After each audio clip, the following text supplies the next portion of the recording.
Zebulon in the building.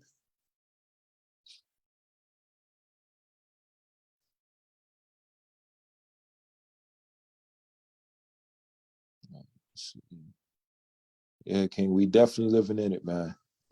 And speaking about that, before Yawasap get on, just want to touch on some quick topics. One especially that is happening, and it's crazy, especially in Chicago. Let me talk about this one right quick. Just show this.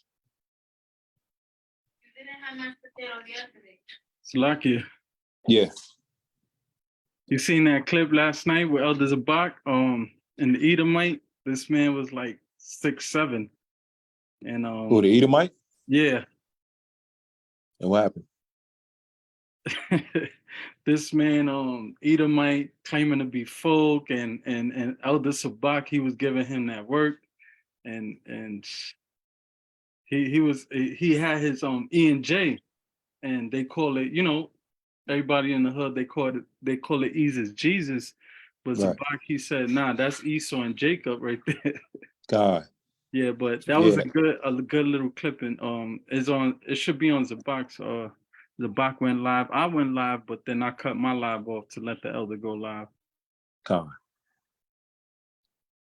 Yeah, you should yeah, definitely send me that clip out so I can check that out myself. Con. Definitely send me that clip. I put it in the group chat last night. It's on the group chat? Yeah, I shared the video.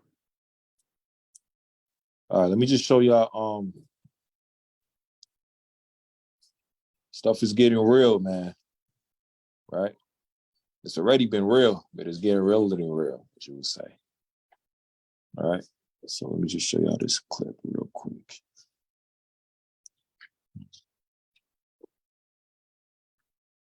Shalom, shalom, man. Shalom. We got Jeremiah with the lighter in the building. Said it with the fire, with the lighter. You know? Come on, sis. There you go. Ecclesiastes chapter 8. Right? So let me show y'all this clip real quick. What's going on in Chi-Town?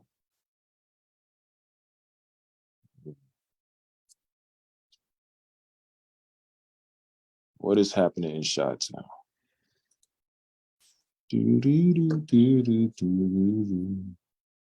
Let me get this right. What is happening in Chi-Town? They had a bank robbery or something in Chi-Town. Oh, forget it. That ain't nothing, man. It's like a regular thing. Shootings, crimes, and everything. Stuff is about to hit the fan even more. Even more. If y'all can see the screen, say Khan. Khan. All right, so like the article says, it says Walmart is closing 4 Chicago stores, right? After reporting about retail theft throughout the United States earlier this week, one finds that Walmart is closing 4 stores according to the grocery newsletter. It was only 2 years ago that Chicago was hailed by Walmart by their advertising that Walmart believes in Chicago. Now, there will only be 4 Walmart stores remaining in a city of 8,901,000 people, right? So this is Walmart that's closing off, and it's 4 of them in Chicago. All right, let me share this article. This also ties in with that famine that's coming. Let's see.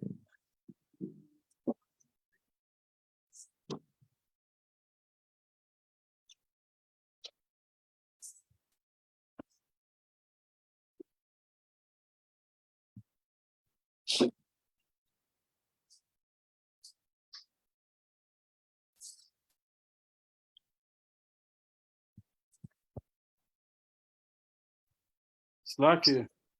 Huh? There's no sound. There's no sound? No. I know what it is. Yo, they said that it's How much do you make now per hour? 23 and change. Con, we good now. All right. Valvin Nicholson works as a cook in a Manhattan skyscraper, but he lives here in Brooklyn in his mom's third-floor apartment because he says his wages aren't keeping up with rising costs. What are we making? I'm gonna make sweet chili salmon. Slacking. That's gonna tie in with it later, but let me get that one. Because that also ties in with the famine that's coming.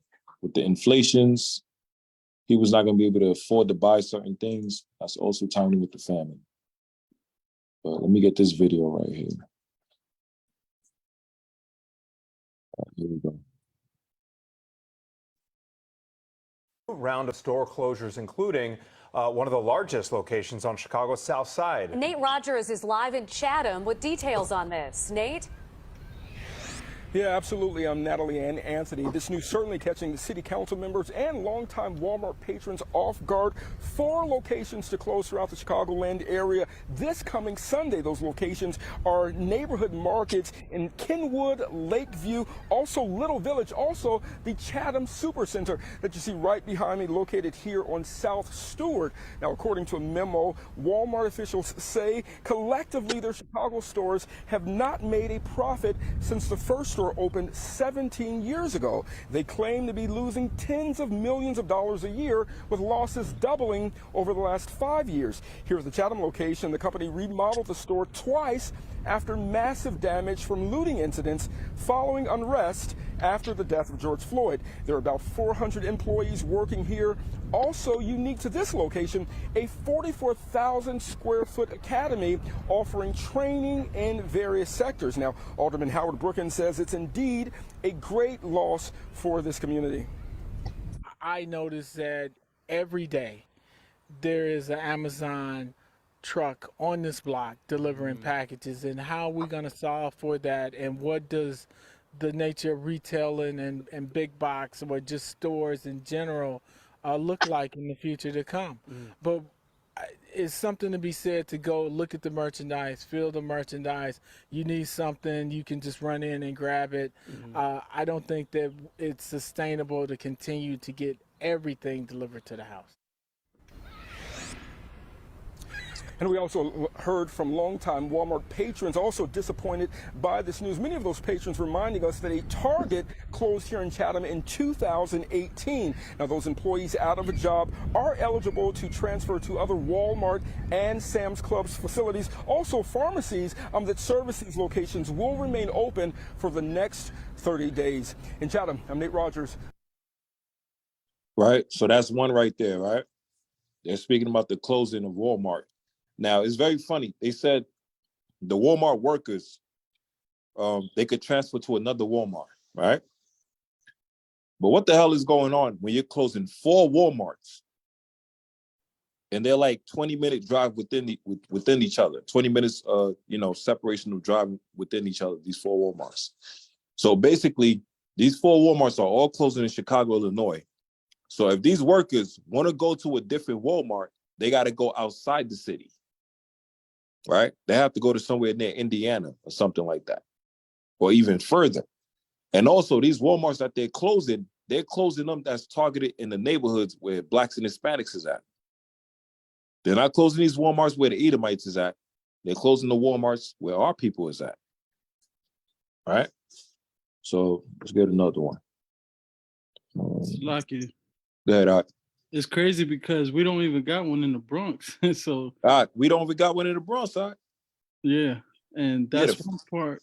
And the other part is so they basically trying to say they're going obsolete because of Amazon, right? Right. Not just that, but they're blaming it on the people and saying that the people, they're saying that they're losing millions of dollars yearly because they say that people is stealing. Oh yeah, I heard that too. I yield. Which is funny, is the co-workers. Right? But it's the co-workers that's doing that. It's not really the people that's like that's buying the items and all of this stuff. Mainly is the co-workers. Right? So if the co-workers is stealing, right, what is the reasonable option you're supposed to be doing then? Firing the co-workers, letting them go, right? Why the hell you want to blame everybody else all throughout and affect the whole neighborhoods, all because of what a couple of people was doing. And not just that. Also, we went there yesterday, right, to go get some stuff at Walmart, pick up some stuff for food and all that for the fridge at the school and everything. I ain't never seen so many Edomites like I seen yesterday. And then all of a sudden, all the bosses and the owners and all these Edomites start to pop about the woodwork, right? No sympathy, no mercy, no caring for the people, nothing. And you're going to take not just one Walmart, you're going to take 4 out of the Blacks and Hispanics neighborhoods. And what it's going to do is going to cripple the people around here, because they don't just take the Walmarts, which is the food. In Walmart, they got everything. They got the food, they got the clothes, electronics, things you might need, daily life, they got everything. All right? So now, you don't just take the food away from the people and the clothes that they need, even electronics and the daily stuff they need for their lives. You also took away the activities for the kids, like the recreational purposes, right? Like Joshua, you already know, in New York, we got something called Kibbs Bay, right? Can you hear me out? Khan, I hear you, King. I'm listening. Khan. And Kibbs Bay, when I was growing up, when I was young, like around what? I was in Kibbs Bay for from 8 years old all the way to 13 years old. And what Kibbs Bay is the school programs for kids where they can gather for recreational purposes, play video games, play some sports, do their homework. It's like a place that the kids can gather at. They can have fun at as a after school activity type of stuff. Do some jumping jacks and running around in the gym and everything. They can do all of that. Well, they took that away, especially in Chicago. They took all these recreational purposes. They took it away from the people, right? Playing sports outside even now, kids' lives in danger with the shootings that's happening, right? And then some of these buildings that kids can go to and have fun, like, for example, the skate key or the skating ring, all these fun activities, they took all that away in these neighborhoods. So now what happens? These little kids, they ain't got no place to go around, all that energy that they got to stay home all day, right? What happened to us back in the days? We used to play tag out in the streets, have fun, turn on the water pump. The girls out there, little girls out there with the jumping jacks and everything, and the double dutches and all of that. We don't got that nowadays, right? Everybody's so stuck on their phones. People's usually staying home watching Netflix all day. Or if they outside, they're not having fun like they did back in the days. Instead, they're doing shootings, gangs, activities, and all of this stuff, right? So the economy is crippled and the neighborhoods is destroyed. And now you're taking away the Walmarts, and not just one before, right? These are like early signs of the famine that's coming and the chaos that's about to happen. And then it's all going to tie in with the martial law that's coming in as well. Salaki. Go ahead, Art. Yeah, and I was going to just add on to what you was bringing out. I could imagine for the security part too. They don't want to pay people good money to watch the video cameras. They probably got the most likely at minimum wage. And these people is a lot of times they just there to collect a check. They could really care less who's taking what. Right. They getting paid and they going home and calling it a day. I yield. Right, Con. That's a good point too as well, Ken. Right? So let me show you this one right here. First, a developing story. Walmart announced today it is closing 4 locations throughout the city, and it's happening in just 5 days. This turned out to be a shock for many people who shop there, even those who work. And look, you see how they made the notice so short and so quick? They didn't give people a heads up like a month ago or 2 months or even a couple of months, right? They gave this announcement within a week. Like, this is crazy. Work at these stores. NBC5's V. Wynn is joining us from the Chatham neighborhood, where a super center there is shutting down. V. Alex and Marion, people living in this neighborhood are just wondering, how is this even possible? They say they feel as though the store behind me is always busy. The news was upsetting, as you can imagine, for longtime customers and employees here who rely on the store to get by. A sad day for many customers and employees at this Walmart Supercenter in Chatham after learning it is one of 4 locations set to close by Sunday. This is our closest Walmart in our area. This is the only big shopping center that we have, and for a lot of elderly people, they rely on this Walmart. A lot of single mothers like me, we rely on this Walmart. Brianna Jackson is disappointed by this decision, calling the move selfish by the corporate giant. Walmart could have did better. Y'all didn't close 1 but 4 stores in majority urban neighborhoods. This location on 83rd Street opened as part See, majority urban neighborhoods. of the city's and company's promise to invest hundreds of millions of dollars to underserved communities. Over the years, Walmart officials say the Supercenter and 3 other neighborhood markets, including Lakeview and Little Village, have struggled to perform. So if you see on the screen, right, where I'm at right now, this is Cottage Grove. This is where I'm at. Right? Stewart, that's more south. Cermak, up north, northwest, western. And then North Broadway right here. This is like around where 53rd is at right here. So these are the 4 Walmarts. And you see the proximity they're at? They're all close proximity. Right? Right here. If you go a little down here towards the southeast, this is where Indiana would be at, but they don't show it on the map. Right? If you go further north, right, it shows where Milwaukee would be at. So from this point right here, from North Broadway Street to West Cermak to South Cottage Grove to South Stewart, these are the 4 Walmarts they're talking about. So what they're doing is a target, right? They're targeting the urban neighborhoods. And if you go a bit north, above North Broadway, that's where the fancy Edomites be at. Yeah, and Moab too. Right? But they're not shutting down Moab and Esau, but they're targeting these neighborhoods, or what they would call as Chirac. Now, the danger in this is that everything is timing. They're doing this in the summertime when they know everybody's going to be coming out. Right? In the summertime, everybody's gonna be outside. They're gonna be buying some stuff for the, the pools and, different activities, more food as well, all different things that they need. Right? Same time with the shootings happening. And also keep in mind, January 1st, when they implement that law to release the prisoners, what was it? The Safety Act, to release the prisoners in these jails. Right? So now, if you look at it from hindsight, from an overview picture, is a cluster bomb of catastrophe that's about to happen right now. Right? The food source is being shut down, riots in the street, right? Gun violence is raising up like crazy now. Even the corrupt police officers, who people don't talk about, the mayor don't give a damn. The mayor Lightfoot, or Lightweed head or something, whatever the hell they want to call her. She don't give a damn about the people. Let me show you something.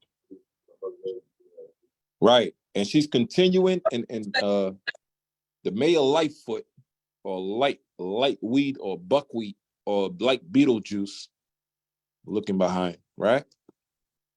While all of this is happening, look what the hell she's doing with her lesbian activities, man.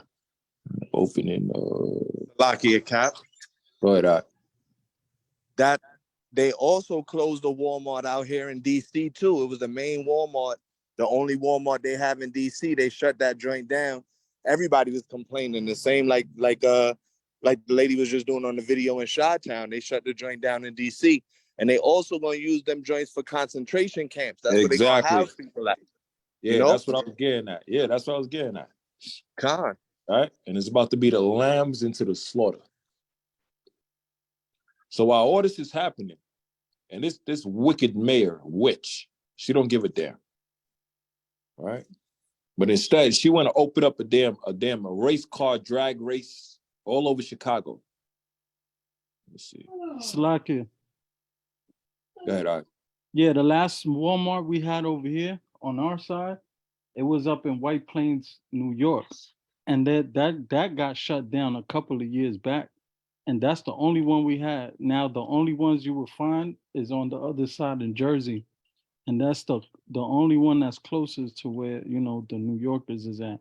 But we had one up in Westchester County, up in White Plains, New York, and that joint got shut down like 4 or 5 years ago already. Right. I Yeah, all of these, and remember, don't forget about, because remember, now they say a couple of years, they say conspiracy theorists, right? They shut down all the YouTubes, the videos, and everything when you speak about something. We can't even say the I gotta fix it up nicely. We can't even say the C word, the COVID. Oh yeah, right? come on. We can't even say that, right? Because if we say that, they might just take down the video. If we speak bad against it, they might just take down the video or give you a flag or whatever, right? But I just got to call it the poison, right? But while this is happening, this idiot mayor,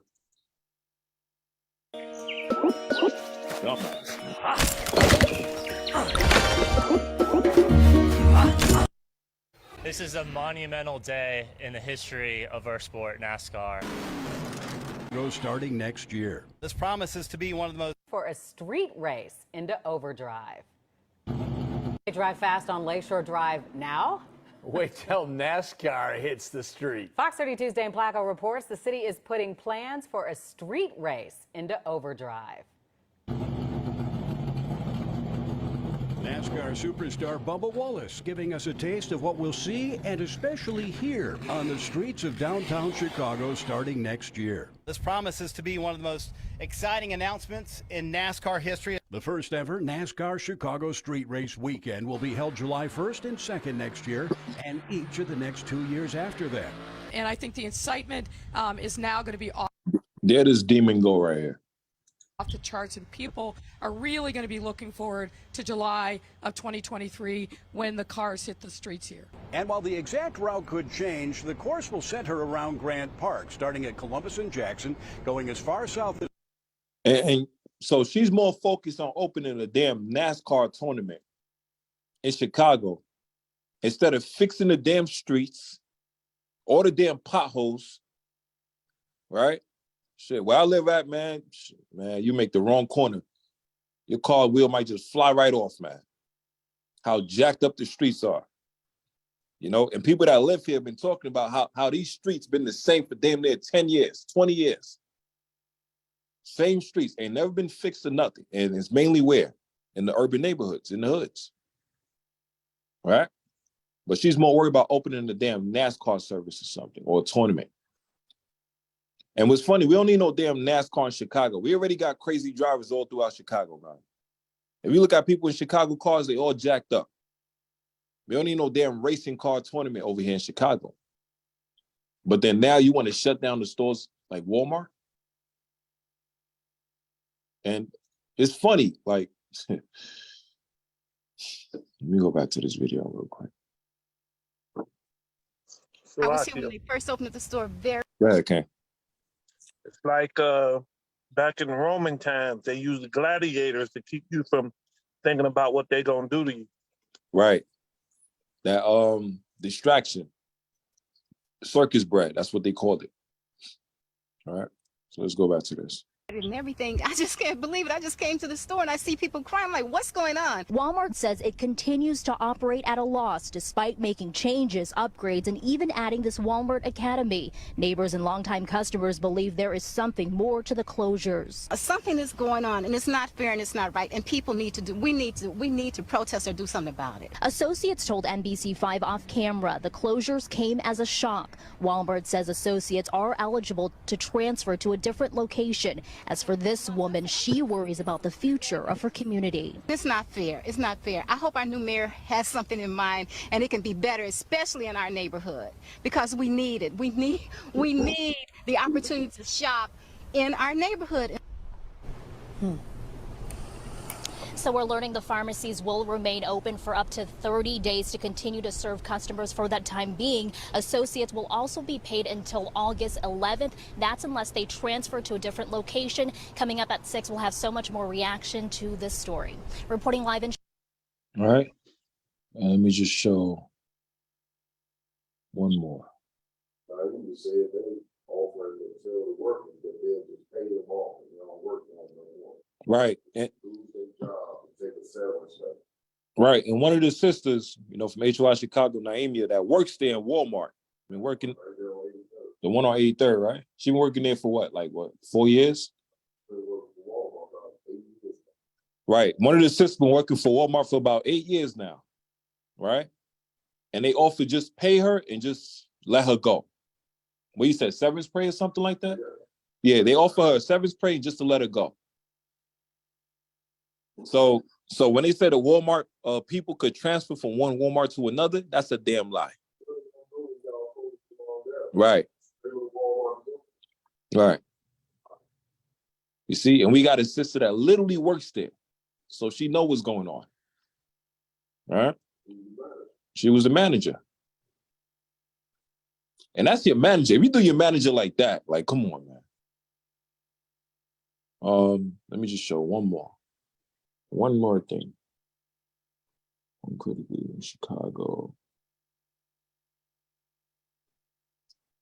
Oh, they have one in Texas too, but protester rally outside Walmart. All right, let me show this one.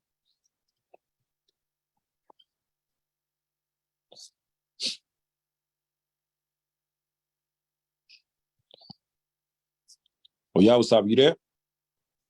Spring into free TV with all your favorite movies King, I'm and here. TV shows. All right, Con. I just want to show these last two videos. Fresh action. A couple of and precepts on thousands this, of then free I'll give movies it and TV shows. Only on Pluto TV. Protesters will gather outside the Walmart store at 84th and Stewart at 11 this morning. They are upset with the company's plans to close 4 stores in Chicago. Alderman-elect Will Hall, Alderman-elect Ronnie Mosley, and Father Michael Flager from St. Sabina Church will be among those speaking out against Walmart. In addition to the location in Chatham, Walmart will also close stores in Kenwood. Mm-hmm. That's him, Father Flager. Father Flager? Yeah, he the mouth for Jacob in the city. And he's buying up every damn thing, basically, right? Don't get no black people swirling out. There's always just somebody has to showing up.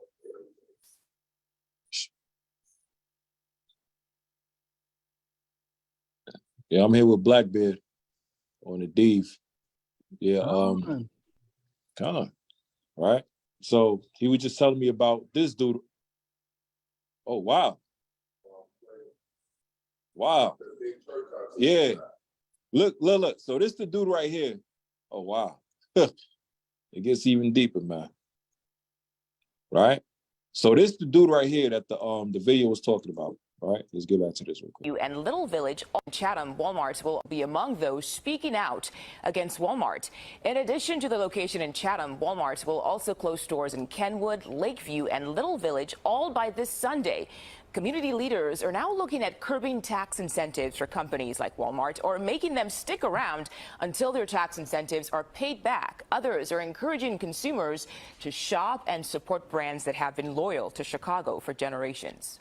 I think that we really need to work with tried and true performers like Jewel, Food for Less, the dollar stores. We want corporations that are going to ride and die with us. I will be working on an ordinance to make sure that when big box retailers come into our community, they receive incentives, that they have to be able to pay those incentives back. The suburbs are feeling it too. Homewood lost their Walmart last month. Their village manager says. All right, now check this. Scouring the country looking for good. At 11 this morning, they are upset with the company's plans to close 4 stores in Chicago. Alderman-elect Will Hall, Alderman-elect Ronnie Mosley, and Father Michael Flager from St. Sabina Church will be among those speaking out against. So the one they call Father Michael Flager, right? Or whatever his name, right? This guy right here. So this is him. This is the Edomite that's been buying all the buildings around here, right?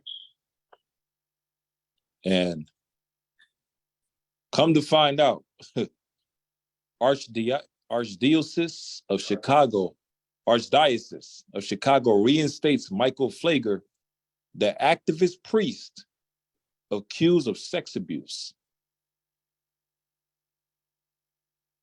So This the guy that Jake got as their mouthpiece in Chicago right now. All right, this idiot is being backed up by a lot of Jakes in Chicago, and he's buying up all the buildings, all the blocks. All right. And what is he doing? It's called gentrification. See the rallies, like all the people that died, got hands of the police, and Jake running around talking about Black Lives Matter and we want peace. He be the one right in the front of the whole damn march. Because he got to keep his business in order. You know? You got to continue with that strong delusion amongst our people to give them that false sense of hope.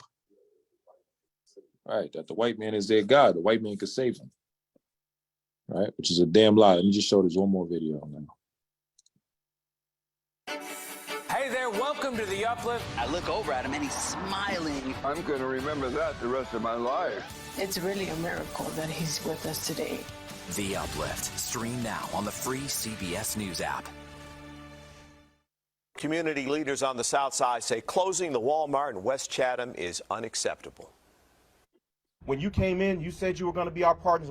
We are demanding that you live up to your word.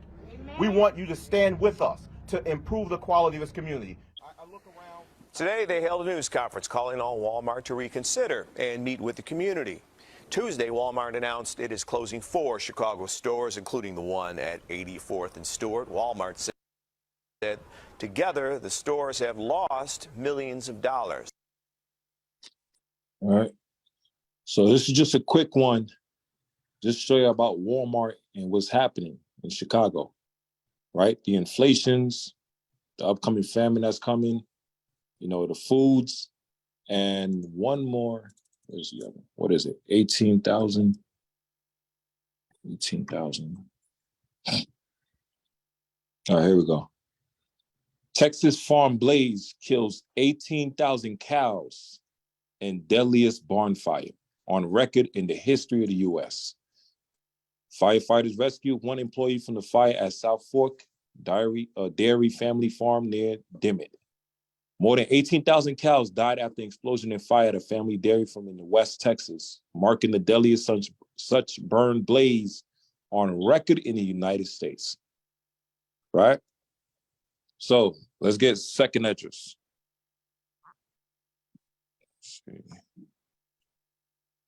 Let's see, we should go to 15.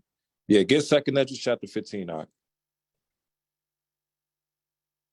So we talked about the Walmart that's being closed up in Chicago, and one about the 18,000 cows that's been killed in a fire.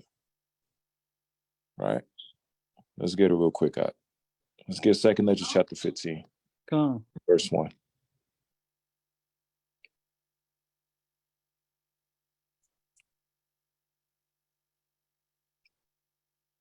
Bring it out when you got it, King.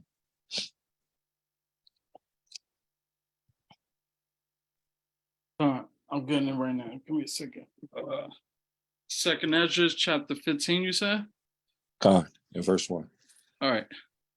This second Ezra, chapter 15 and verse 1.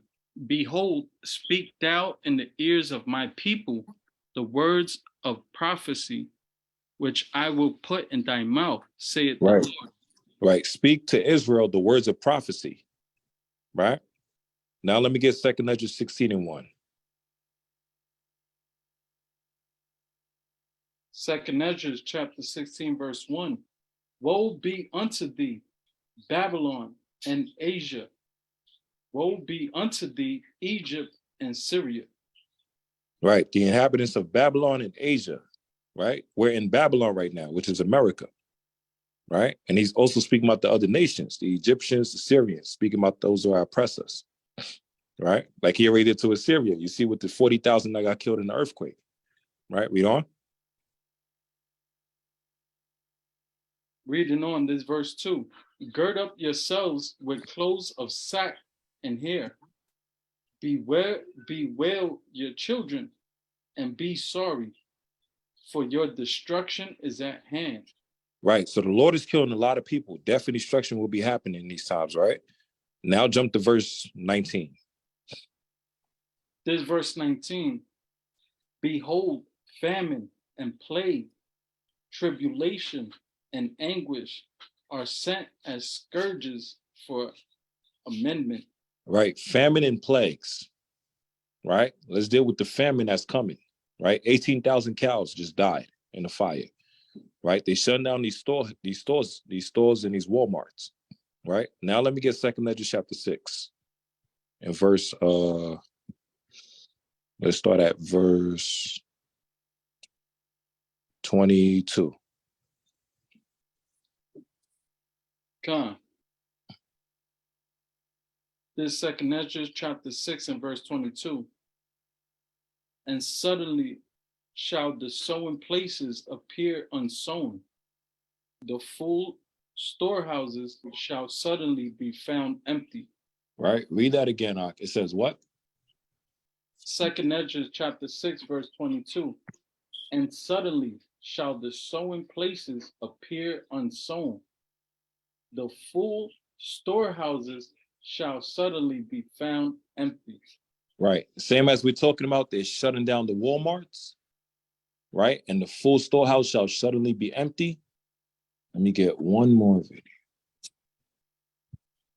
I had this one.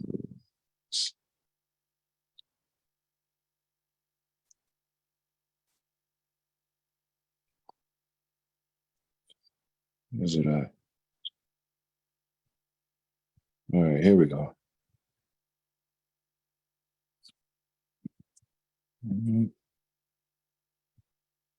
All right, so it says, suddenly shall the storehouses be empty. Right? So there's a Walmart that got attacked.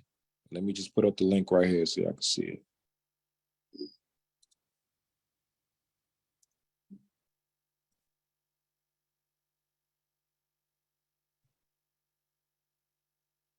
All right, there we go. So look at this. A Walmart in Baltimore is ransacked. Down, shut them down.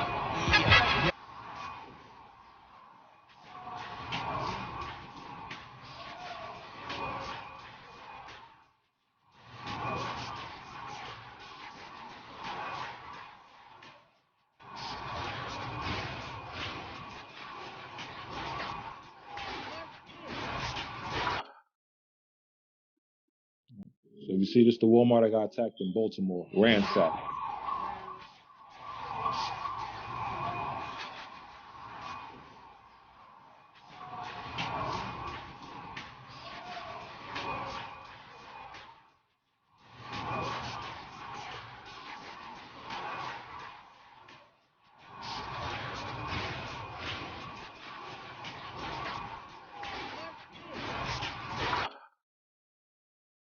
All right. So the Lord said the storehouses shall be shut up and closed. All right. And let me get Amos chapter 8, verse 11 now.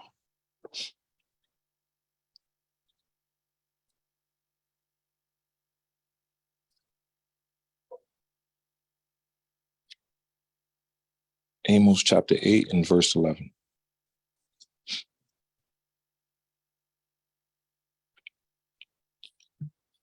And bring it out when you got it, King. I'm getting it right now. There's the book of Amos, chapter 8 and verse 11. And it reads, behold, the days come, saith the Lord God, that I will send a famine in the midst, that I will send a famine in the land, not a famine of bread, nor a thirst for water, but of hearing the words of the Lord. Right. So it says the Lord is going to send us famine in the land. But he said not a famine of bread, nor a thirst of water, but of hearing the words of the Lord. That's speaking about the spiritual, right? The food, spiritual food, which is the words, the scriptures, right? That spiritual water, which is the Bible, right? And then that also ties in with, let's get it, end time endings. That also ties in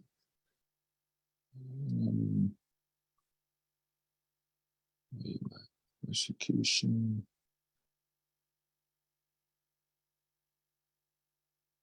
There we go. That also ties in with what? People getting locked up for bringing out the Bible, the word.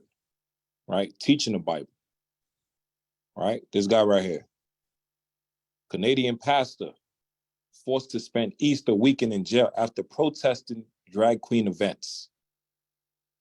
And this is an Edomite, right? So they doing this to an Edomite, locking him up for bringing out the Bible and speaking against the wicked things that's going on in America. Satan casting out Satan. You guys are psychos. You guys are Freemason, Illuminati, psychos. He's beyond. What are they doing?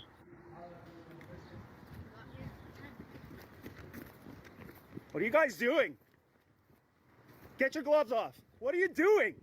He's so far away. He's so far away. What are you guys doing? You guys are psychos. You guys are Freemason, Illuminati, psychos. He's beyond 200 meters away. Okay, Blake. I'll send a warrant. Okay, Yeah, blah, blah. Take care of my equipment, bro? Yeah, for sure. Absolutely. Unbelievable. You guys need to repent. All you CPS. I'm preaching the gospel. A warrant. You big babies. Working for a psycho Satanist. Jesus is Lord. Died for your sins. Mm. Well, absolutely. What do you want me to do? Throw it in the garbage? Give it. Well, what condition is that? So it's not for preaching today? Okay. Just coming to say hi to my friend. Perfect timing. God is in control. And you guys are all going down. All of you. Lawsuits, everything. So this is Esau rebuking the Edomite cops and Jake helping them, right? Because the man spoke against the drags, the trannies, as you would call it. And he was preaching out there, you know, using the Bible, right? And they locked him up for it, for telling the truth. Even though he's an Edomite, he's still telling the truth. Don? And what was he telling them about? That God do not like RuPaul Drag Race looking behind people, man. Or confused people. You know? That's in the spirit, Cap, because that's that's one of the first videos I was going to start off with, was the madness that's going on in their community. So that's in the spirit right there. And you know, it is an Edomite, but he was doing his best. But you could see the difference between how, when we as brothers go out to the highways and the hedges as Yawasap commanded us to do, versus when the Edomite is going out there with a microphone and a sign and speaking just a portion of the truth. He didn't give him any Bible verses. He didn't take him to the scriptures. So he's just out there yelling and screaming, and he gets arrested. We go out and we rebuke right in front of the White House, and the Most High gives us protection, you know, across the entire United States of America. So all praise to the Most High. But that's in the spirit, Cap. You're in the spirit, brother, as always. I'm about to pass it on to you. Just want to show this real quick. Supermarkets begin rationing fruits and veggies as shelves empty in supply shortage. Right? This is all part of famine. And this is a damn good website y'all could definitely use. Very edifying, give you up-to-date news, what's going on. They got categories and everything. More retail stores are now requiring customers to share their phone numbers before unlocking cases for their products. So you gotta give them your phone number for you to even buy something in these stores now. Right? And if you scroll on down, you know, just showing a lot of stuff that's happening. And all of this is the category of famine. You know? So the word, man, you know, people's gonna be persecuted in these times. Right? But what we gotta do is hold fast. So finish that off, Amos chapter 8. So there's going to be a famine of the food as well, too. But the Lord said the famine of the word, right? That's going to be stopped, right? No more teaching in highways and byways. All that's going to be shut up. It's going to be stopped. And that's what's very funny, when we was talking about with Walmart, where they provide the food, the clothing, the electronics, and everything. What's very funny is that they're going to shut that place down and open it back up as what? As a concentration camp. Right? Lock it. God. And what it spells when you mix the words around? Yeah, Mark Law. Con. And martial law ties in with what? Martial law. Right. You know? So the same place you go to for food and drinks and, you know, clothing is the same place you're going to go to. And, you know, they're going to have a nice room for you. Con. You know, free rent. You ain't got to worry about that. You'll get your meal 3 times a day. All right? And that's going to be that damn prison cell. America's wicked as hell, man. Read on. This is verse 12. And they shall wander from sea to sea, and from the north even to the east. They shall run to and fro to seek the word of the Lord, and shall not find it. Right. So the same people that's looking for food, that's trying to go shop at Walmart, but not worry about keeping their salvation, not worry about repenting, keeping the commandments, right? Those are the people that's going to be looking at the prophets in the highways and byways thinking that we're crazy. But the time is going to come that they're going to look for salvation. They're going to seek for it. They're going to say, who are the Israelites? Where they at? What's going on? What's the scripture that you're talking about? How can I get this breakdown? Because now they're going to understand that everything we said through Spirit Yahweh Shem Yahushai manifested in front of their eyes. We told them the famine is coming, right? We told them that the martial laws is coming, right? We told them that the government is wicked as hell. We told them they got to repent, stop living this wicked lifestyle. But the people don't want to take heed to it. So what the Most High got to do, he got to bring that sign. You know, and that sign could also be used as judgment, right? Let me end it off. Let me get 2 Ezra chapter 16. All right. So all this is speaking about the famine. This whole categories, everything speaking about the famine. People getting persecuted, all of this stuff. But let me get 2 Ezra chapter 16, and let's jump to verse.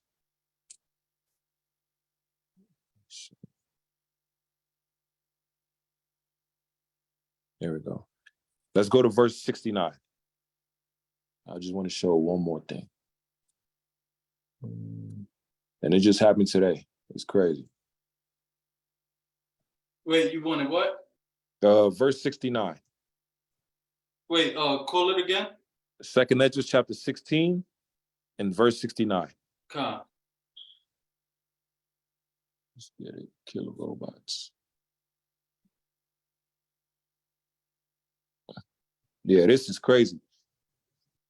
If y'all think these movies are a joke, like the TV show Black Mirror, if y'all watch that TV show Black Mirror, it shows a lot of prophecies that's happening in that show, in these different episodes.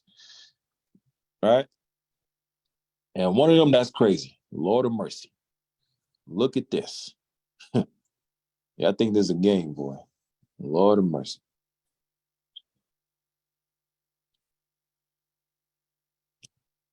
Look at this. Hold on, not that one. Bro. All right, here we go. Crime-fighting robots to patrol subways. Beside the city's men and women in blue. CBS 2 political reporter Marsha Kramer shows us the mayor says he is combing the world for the latest technology to put the NYPD at the forefront of fighting crime. From a galaxy far away, or at least Times Square, the NYPD enters the 21st century with crime-fighting robots to patrol subway stations or the crossroads of the world. So they said, so the NYPD got crime-fighting robots, right? To patrol the cities, man. Not only does this robot sound an alarm, but it can also send messages. Yes, it can really talk, either to people who need help or to the bad guys. And who is the bad guys? Who do Esau deem as the bad guys? Us. All right? Black and Hispanic and Native American people, the Israelites. We are here to get stuff done. But that's not all. There's also a star chase system that avoids dangerous car chases by attaching a GPS tag either by mounted or handheld launchers. And a robotic device called a... So the way they're setting this up, all this is military type technology. So what they're doing in a slow time, right, in due process of time, little by little, they're implementing military type weapons on the streets for these officers. And this If you see the robot on the side, it says Boston Dynamics. Boston Dynamics is like it's like an event where all these people that build like robots and all of this stuff, and they'll show up their robots and the different updates about the robots and the new things they can do. And this joint is crazy, man. Right? Watch Dog, this. which is designed to assist the NYPD in investigating high-risk or hazardous incidents. We want the public to know that the youth. And of course, what they do is use who? They use our people as the face of it. Right? Mayor Lightfoot. They use her as the face of it for the mayor for, open up the NASCAR and everything while the city is being burned down and all of that stuff. They don't give a damn.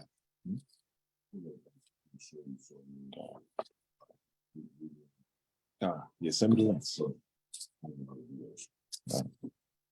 Right? Mayor Lightfoot, used as the face of it. When the White House, that Eve that they use as a mouthpiece, right? Y'all know what I'm talking about, right?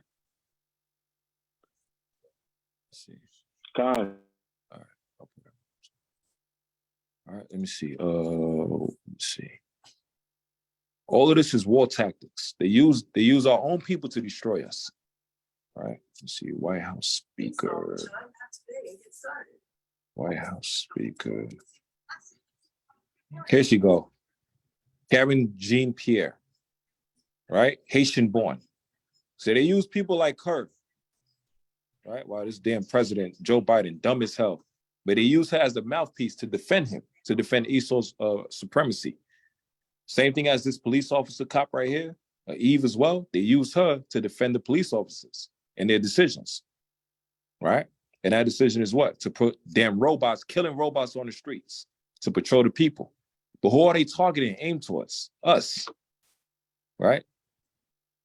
So what's that?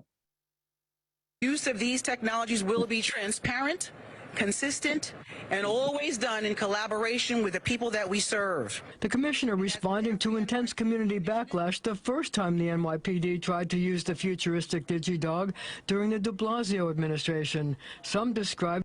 So they tried it during the de Blasio administration. It didn't work. And then they waited, they gave it a bit of time where everybody died down. Everybody forgot about it. And then they bring it back up again, right? This is all planned. As a manifestation of overly aggressive police tactics used in poor communities. I believe that technology used in poor communities. Right? It's used in poor communities. And who did he put as the face of these things? Our own people. To oppress us. Cannot be afraid of it. And as the commissioner stated, transparency is the key. A number of groups attacked the city's latest foray into the 21st century. Are doing harmful things to hurt New Yorkers. The NYPD insisted the DigiDogs would never carry weapons or be used for surveillance. I'm Marcia. You know damn well that's a lie. All right, here we go. You know damn well that's a lie. Come on. Israel just has long adding the preaching about the story of one Florida man who is trying to get even with Florida Republican Governor Ron DeSantis' school book ban by petitioning to ban the Bible. You might remember the Governor DeSantis announced a ban on math textbooks with references to critical Utah, California, Texas. Race theory, gender identity, and sexuality. But Chaz Stevens, who calls himself a stunt activist, says the Bible is just as sexually charged and violent as other books that the state is currently targeting. He's filed petitions with at least 63 Florida school districts and joins us now. Chaz, we appreciate you joining us. Let's just jump right in here. Can you give us a sense of the feedback that you've gotten from any of the Florida school boards on your efforts? Good evening, ma'am. Broward County has been favorable, at least to the reception of my petitions. Orange County for Orlando basically told me to pound sand. And the folks in Leon County, which is Tallahassee, they are taking inventory of all the Bibles that are in the libraries around the school system. So I expect to hear 63 different answers. And can you? Yeah, and look who's right behind him. That he damn near worship, Donald Trump. Right. Can you explain what in the Bible you find so problematic that you're seeking a ban on it? Which page do you turn to? There are hundreds and hundreds of complaints, smashing babies against the rocks, paying. Now, When he's saying smashing babies against the rocks, what is his offense towards that? Because Psalms 137 and verse 7 and 8 on down is speaking about the daughter of Babylon, who's Edom, and that the Lord God is going to recompense the Edomites, the damn Caucasians, because they put our babies, ripped our babies out of our woman's womb, dragged them and smashed and bashed their head on the rock. Right? Same as the Spaniards, the conquistadors did. So now he got an issue with it because the Lord going to recompense against his people. 2 Thessalonians 1:6. Right? Damn. 50 silver pieces to the daughter's husband, a daughter's father, if you rape the woman. It talks about adultery, it talks about bestiality. And it's funny, he don't even know what the hell he's talking about. Right? Because that's speaking about in Exodus. There's so many in Exodus where the Lord speaks about when a man entices a woman and she become his wife. The other one the Lord is speaking about when a man rape a woman that's not anybody's wife, right? That man is stuck with that woman forever. That's part of his shame. And there's another one where the Lord talks about when a man rape a woman, he can also get put to death, right? So that's the Lord right there bringing judgment on people for certain acts. But he's a damn hypocrite, because what's funny is the person that he damn near worship on the background, which is Trump. Trump is the one that said, hey, when you meet a woman, you're going to grab her by the kiss her. Or by the, just saying it nicely. Grab her by the juice box. Right? So you idolizing that man, but you want to go against the Bible when the Lord is speaking about putting these type of people to death. This man don't know what the hell he's talking about. He talks about cannibalism. One doesn't have to turn very far. Adultery, he talks about bestiality, he talks about cannibalism. Right. And all the things that he's talking about, the Lord is doing what? He's bringing judgment on. That's in Exodus chapter 21. And that's in Leviticus chapter 21 as well, too. And those are acts that the Edomites are doing. So this is what his people is doing. That's why that Psalms 137, you drag them and you grab them and you bash their head in the damn stone. That's judgment against their people. Because of the wickedness they're doing, the bestiality they're doing, the Edomites doing that. Salakia. Go ahead, Doc. The Esau also got a restaurant in California that served human meat. Right, that's cannibalism. Okay. Right? So they're saying we doing this. No, it's them that's doing this. And he got an issue with it because the Lord knows his people is filthy and disgusting and profane. And he's going to bring judgment on them. That's Obadiah 18. But now he want to ban the Bible. And you see, when they ask why you want to ban the Bible, you should have seen the smirk in his face, the smile like a damn serpent. One doesn't have to turn very far in the Bible to find something that is just egregious. And I'm not sure why we teach those lessons to our children. It's certainly a tall order to seek a ban on a book that's central source of faith for millions around the world. What's the message here that you're really trying to get across? The message? Tallahassee passed the rule, HB 1467, which allows citizens such as myself to raise complaints and petitions for the review of the books in the school systems that they find objectionable. I don't think finding, Psalm 137:9, smashing babies against the rocks. You see?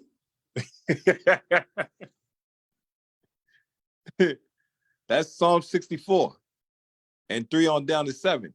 Where the Lord said, this man do a diligent search. He search our iniquities. That's Esau. So he go through our scriptures. He know the judgment that he's about to face. So why is it he had an issue with that verse right there?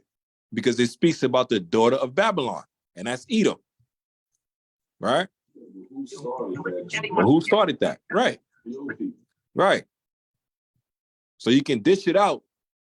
But now when it's time for you to get that damn payback now you want them to close the book. No, we're going to open this bad boy up. You get the other two? He's on the messenger? I see you. All right, Khan. So Psalms 137:7. Remember, O Lord, the children of Edom in the day of Jerusalem. That's it. The Lord said, remember what they did. Right? And he got an issue with that.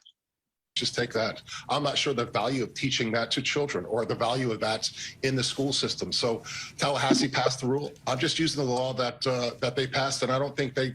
Right, and he's blaming it on Tallahassee. Right, he said, I'm just using the law that they passed. But you the one that made the complaint about it, about the Bible itself, right? Let me show you this one right here. This is California banning it. Go ahead, Ak. We also got to remember they fed our kids to alligators, alligator babies. Did all this to our kids. Now it's going to be their turn, and they can't take it. Right. So this is one right here. Check this out. Therapeutically legitimate methods for addressing the concerns of persons who are questioning or confused about their sexual orientation without resorting to conversion. With this one, they trying to ban it here because I'm inclined to believe because Israel is on the corner bringing it out, bashing them goddamn homosexuals. So their argument in California is the Bible is against homosexuals. So it's the homosexuals and the lesbians that's pushing for the Bible to be banned in California as well. Yeah, Rainbow Coalition. Yeah.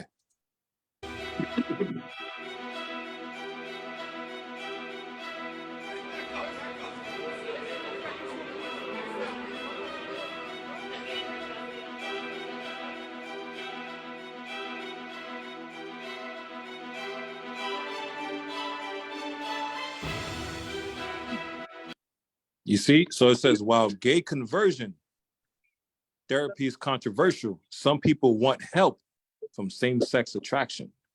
Lucky. I'm just pleased to co-sponsor AB 2943, which as said codifies and makes explicit in California. You go.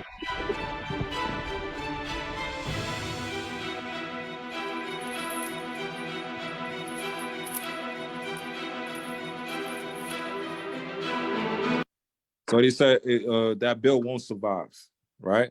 They will not ban the Bible. But you know that's a damn lie, because that's part of prophecy. They already passed it. Guys, somebody says Slocky? That would actually ban some. I was gonna say that then if they do this and they push this thing through, then more prophecy is gonna be fulfilled, because the Bible says some of us will be persecuted. Yeah. Right. So we out there waking up a mass amount of people, man, on the highways and byways, highways and hedges, waking up a mass amount of people, and this thing is moving rapid. It's moving like wildfire, right? So if they push this thing, that's gonna be their way to try to stop us and shut us up. Shut us up, but this is the Most High's program, man. All right, let's get this one more. Books that basically teach against homosexuality. Sponsors of Assembly Bill 2943 actually want to outlaw books that basically teach against homosexuality and gender identity. SaveCalifornia.com's Randy Thomason joins us now for the latest on this legislation. Randy, thanks for joining us. Yes. So tell us more about this bill. I mean, it sounds like a stretch even for California, a bill attacking free speech and freedom of religion. There's 8 homosexual legislators, Democrats, all of them, who are sponsoring this bill. And AB 2943 would start by saying, okay, nobody can get counseling to overcome same-sex desires. Okay, so no help for adult children, adults who were molested as kids, and now they're adults, and they say, I want help to overcome these feelings. And they claim there ain't nowhere to go get help. There ain't no way to go get help. Right. There's no cure for this. There's no medicine for this. Right. I was born like this. All right. And I'm going to die like this. Okay. No help for you. But because the bill is actually written in a part of the law that deals with consumer complaints, it actually says no goods or services can be sold for anything, any practice. It's very vague, very broad. Anything helping people overcome same-sex desires. So this is a pastor who's speaking. You pay a ticket to hear him speak. He speaks about overcoming same-sex desires. Hey, that could be outlawed. A church sells a. So you see that? Same as the video we showed y'all about the guy in Canada that was rebuking the trannies, right? He got arrested for it, right? Because the Bible speaks about what? Leviticus 20 and 30, Romans 1 and 25 and 27, right? And Jude 1 and 7. And you gotta also like see the bigger picture to this. In all of our life, you ain't never heard no pastor speaking against homosexuality. So the undertone to that statement is these goddamn Hebrew Israelites out on the corner teaching the Bible and speaking against homosexuality. Because ain't no Christian pastor ever, in my 47 years, I ain't never heard a Christian pastor speak against homosexuality. And in my going on 6 years in the truth, all I've ever heard a damn pastor do is promote homosexuality. So who is he really saying that about? He's talking about the Israelites. We the ones on the corners and the highways and the byways bashing them damn homos over the head with the scriptures. So this was coming, man. Go ahead, all right. Hey, Shalom, this is Daniela. Shalom, y'all about to mess like a thug. Whoa, how about Shemel Shabrakatah? Shalom, how about Shemel Shabrakatah? Daniela in the building. Hey, man, this real life, this is really a beautiful thing, man, to see, because you see prophecy coming to pass. You got the Edomites trying to ban the Bible, and you know they watching the videos of the Hebrew Israelites, man. This is how you know that the word is truly going out for real. And you know that the Most High, hey, the Bible is the truth, and the damn devil is, hey, he a liar, man. Right? So we got to keep on pushing, man, because, hey, we turning this world upside down in the spirit of Yahweh Shah.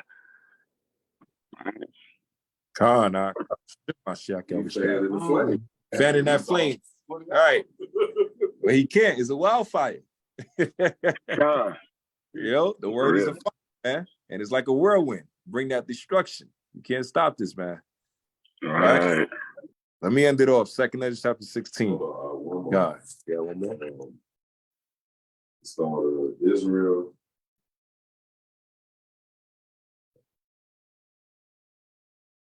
Says no more things. Jesus stops preventing the people from teaching about Jesus. They banned. Wait, Israel itself? Israel the state? Yeah. They putting a ban on teaching about Jesus. Israel tried to ban Jesus. Damn. It restricts Christians. How you gonna try to ban Jesus? How you gonna try to ban Yahweh, man? But y'all supposed to be the Jews. Right, you're supposed to be the real Jews. Let's see. There you go. Picture of a big old 6-point star lily on the front little marker they had on there. It was like they had a lily on the front in red. And it said Israel bans. Wow. Y'all can see the screen?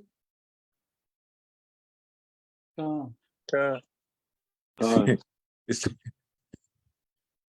thought these were the real Jews, man. It says Israel introduces bill. Israel speaking about the Amalekites. All right. So let me see if I get a better one. Let's see if I get a better one. Yeah, I thought they were the real Jews. Then wasn't he celebrating Passover?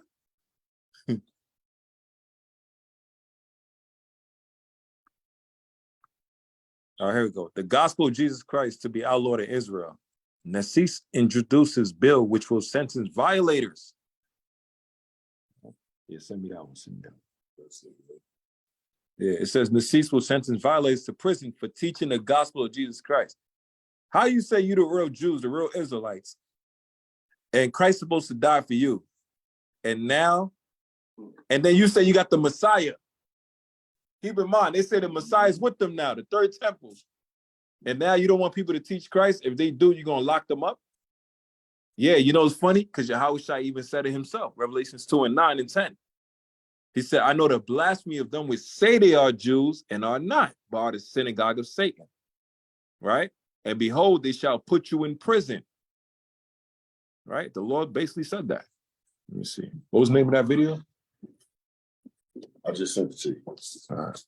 Yo, look at these devils. Second Maccabees 7 playing out in real life. 6 months, we have been investigating as well as exposing the truth behind all of these food processing plans that have been captured. Stop a bill proposed by members of his coalition to make it criminal to tell people about Jesus in Israel. Our Jerusalem correspondent Daniel Cohen is live near Tel Aviv with more. Good morning, Daniel. Good morning, Allison. Good morning, everyone. A big story just before, days before Palm Sunday, Good Friday, and Easter. Sacred time for Christians. 2 ultra-Orthodox members of Prime Minister Netanyahu's coalition have introduced a bill that would punish believers for sharing the gospel of Jesus with prison time. United Torah Judaism Knesset members Moshe Gafni and Yaakov Asher introduced legislation last week making it illegal to share in conversation or produce content online, in print, or by mail. Their explanation of the bill emphasizes a warning to stop Christians in Israel, right? Yeah, they literally banned in particular. So many of you guys have seen this clip already. You better not get over the phone. Coming to get your ass. So look, to end it all. Welcome to this edition of Christian World News, everyone. I'm Wendy Griffin. So they say you can't teach the Bible in Israel. They banning it. They're going to lock you up if they hear a word or a peep or you got it online. Or kill you if you don't denounce it. This man by shiver my shit. I sent you the video showing you what he God. head off because he refused to denounce Yawasap. So this is the last one. Look, he didn't deny Christ when beheaded. Look at this. Thanks for joining us. Well, imagine seeing your husband, brother, or father brutally killed by religious fanatics. That's what happened to many families when ISIS executed 21 Egyptian Christians in February. While the horrible video led to worldwide outrage, some families are happy that the martyrs kept their faith. And as Gary Lane found out, they're ready to forgive. I was very proud that my husband stood firm in his faith and that he didn't deny Jesus. That surprising reaction is happening 150 miles south of Cairo, in the village of El Aour. Residents there honor the sacrifice of 21 Egyptians brutally murdered last February by ISIS. Their pictures are prominently displayed in the sanctuary of Virgin Mary Church. 13 attended this church. The martyrs left behind family members, like 23-year-old Miriam Farhat. She became a widow when the militants beheaded her husband Malik Ibrahim in Libya. She first learned of his murder when she saw this now infamous video on local television. We were very... So this what happened to them. This is coming over here as well too. Right? And some brothers and sisters going to get martyred too. Right? Keep your faith. 7 and what? No, I said that's Second Maccabees. That's Second Maccabees, the whole chapter 7. With the woman with the children, the 7 children. Christ, have mercy on us. When we found out they had been killed for being Christian, we were very comforted because these were God's children and he took them. Although Samuel's wife and children now live without a husband and father, his family told CBN News their faith is stronger. They forgive. Cry. God will support us all. He will fulfill his promise that he is the father of the orphans and the widows. Gary Lane, CBN News, Cairo, Egypt. And this is all prophecy. That is coming, boy. Lord of mercy. Let's get 2 Ezra chapter 16. Yeah, let's go to verse 70. So we showed some quick clips of the Walmart, right? They're closing it down. Show the 18,000 cows that got burned in a fire, right? The police dogs in New York City. Most High World, they pull up when we at camp. Brothers at camp in Times Square, rebuking them.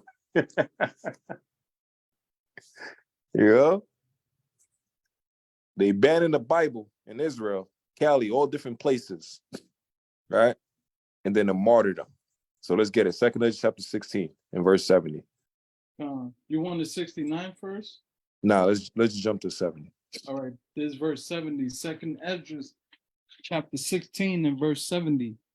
For there shall be in every place and in the next cities a great insurrection upon those that fear the Lord. Right, that's the martial law that's coming. Those police dogs going to be used as weapons, right? Esau's going to use every damn thing. Right? Trying to starve us out, trying to poison us with the food. Wherever we at, they're gonna try to chase us down and kill us. All these movies, they got it. They had the one they had with Will Smith, and I think it was Jamie Foxx, Enemy of the State. Right? You had the other one, Eagle Eye. You had this one. I think it's something 8. I forgot what it is. It's on Netflix. Right? It's a movie about robots against people with powers. and they're coming down on these ships, on these helicopters, hunting people down that got powers and shooting them down, and they having robots that's chasing them down. Right? They had the movie with Jamie Foxx, Power. Right? All these movies is showing you. They had a TV show, Black Mirror. It's showing you these things that's happening. They even had this one right here. Where's this one at? Oh yeah, this the good one right here. Read on. This is verse 71. They shall be like mad men, sparing none, but still spoiling and destroying those that fear the Lord. Right? Read on. Verse 72. For they shall waste and take away their goods and cast them out of their houses. Right? Read on. Reading on. Then shall they be known who are my chosen, and they shall be tried as the gold in the fire. Right? Be tried as the gold in the fire. Right? Read on. Verse 74. Hear, O ye my beloved, saith the Lord, behold, the days of trouble are at hand, but I will deliver you from the same. Now check this. Any of you ever heard this trailer called The Great State? Any of you heard about this trailer? Now, let me tell you what this trailer is about. It's about an Edomite. That was the movie producer, right? Director. He was planning to make this movie The Great State. Now, before he could even finalize the movie, they killed him. Right? Now, the reason why they killed him, this is why. Check out this trailer, man. Tommy. Let's see. This is the reason why they killed this man.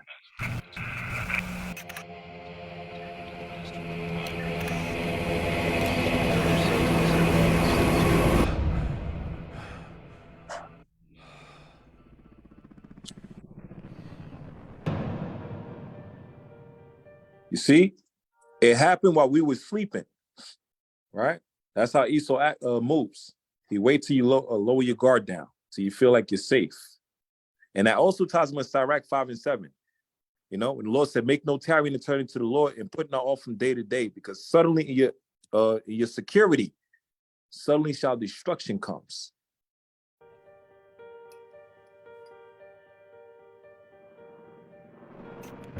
And look, he don't even know he got cameras in his house watching him. That's Esau. Spies, right? Your TVs, even your TVs, they got the cameras that's watching everything you're doing. And your phones. Salakia. Same thing with the wheat, the tears in the wheats. The enemy crept in while they was asleep. All right? Watch this. All right, it's speaking about that. Lines are drawn.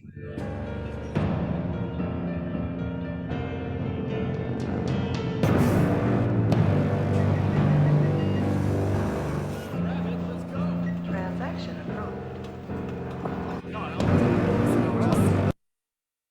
No, they're here already. Tommy. Since last night's declaration of martial law. Martial law declared, National Guard deploys to quell rioting.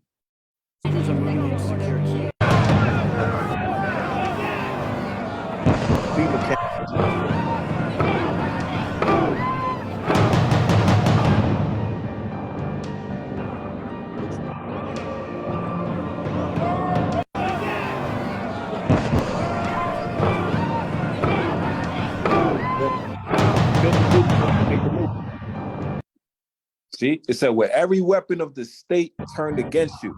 That's like the police dogs, right? The martial laws, the officers. Every weapon technology, the drones, everything that America used against these other nations is going to be put against us.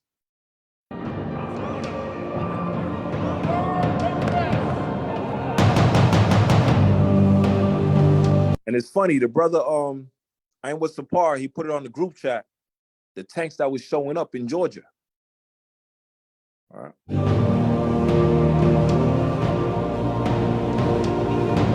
And look, there you go. Look what the map is. You see? These are rendezvous points. Headquarters right here. Right near Minneapolis. St. Paul on the far right. St. Louis Park on the left. Golden Valley. These are checkpoints. And targets they're going to hit. Places they're going to hit. These are in America, in the cities.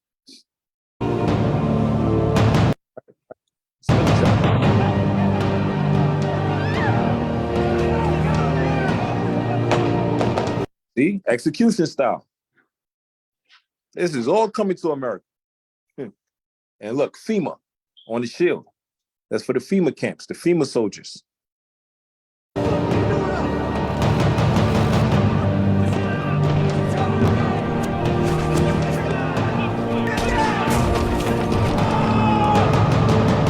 And this war with the rocket launches and everything, you would have thought it was in Iran or Iraq. No, this is going to be in America. This is going to be in California. It's going to be in New York. This is going to be in Florida, right? It's going to be in Atlanta, Georgia. This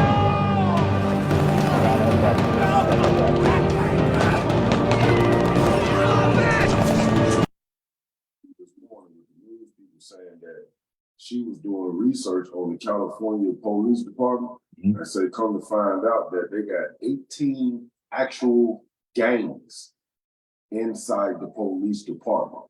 They got one group of cops call themselves the executioners. Wow. And they literally killing niggas. They got one called the Pirates, one called the Cowboys.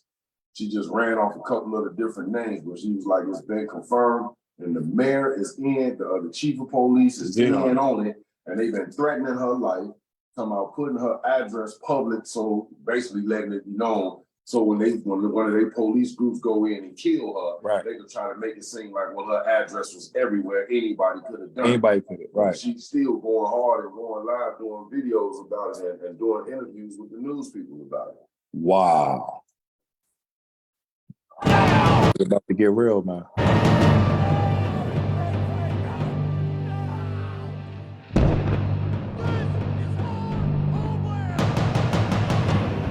Last night I dreamt about how things were. And then I woke up here. And it's funny, we was at camp a couple of months ago and the Eve pulled up to the corner, 79th and Cottage, and told us, she came up crying and telling us that she had a dream that she seen that whole block we was teaching at full of military men, martial law officers. And they was dragging everybody into these cars and these vans and taking them to different places, and they was never be found again. She said that whole block was full, right? And I believe that dream that she had, man. That's coming, and that's all part of prophecy. So we got to hold fast to the words of the Lord, man. Keep the commandments, and be prepared, right? Read the next verse, verse 76. Then I'll give it to the brother.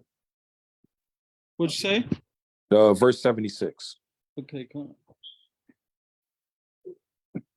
on. This second, that's just chapter 16 and verse 76. And the guide of them who kept my commandments and precepts, saith the Lord God, let not your sins weigh you down, and let not your iniquities lift up themselves. So, just a quick short lesson. The Lord said, keep the commandments. Don't fear these things. It's going to come, right? But don't fear these things. Have faith in Yahweh B'Shem Yahushua. But understand the Most High gave us these signs and these visions, and the understanding to see that what's about to happen, and we got to prepare ourselves mentally, physically, and spiritually. This trailer came out 2012. And it's 2023 right now.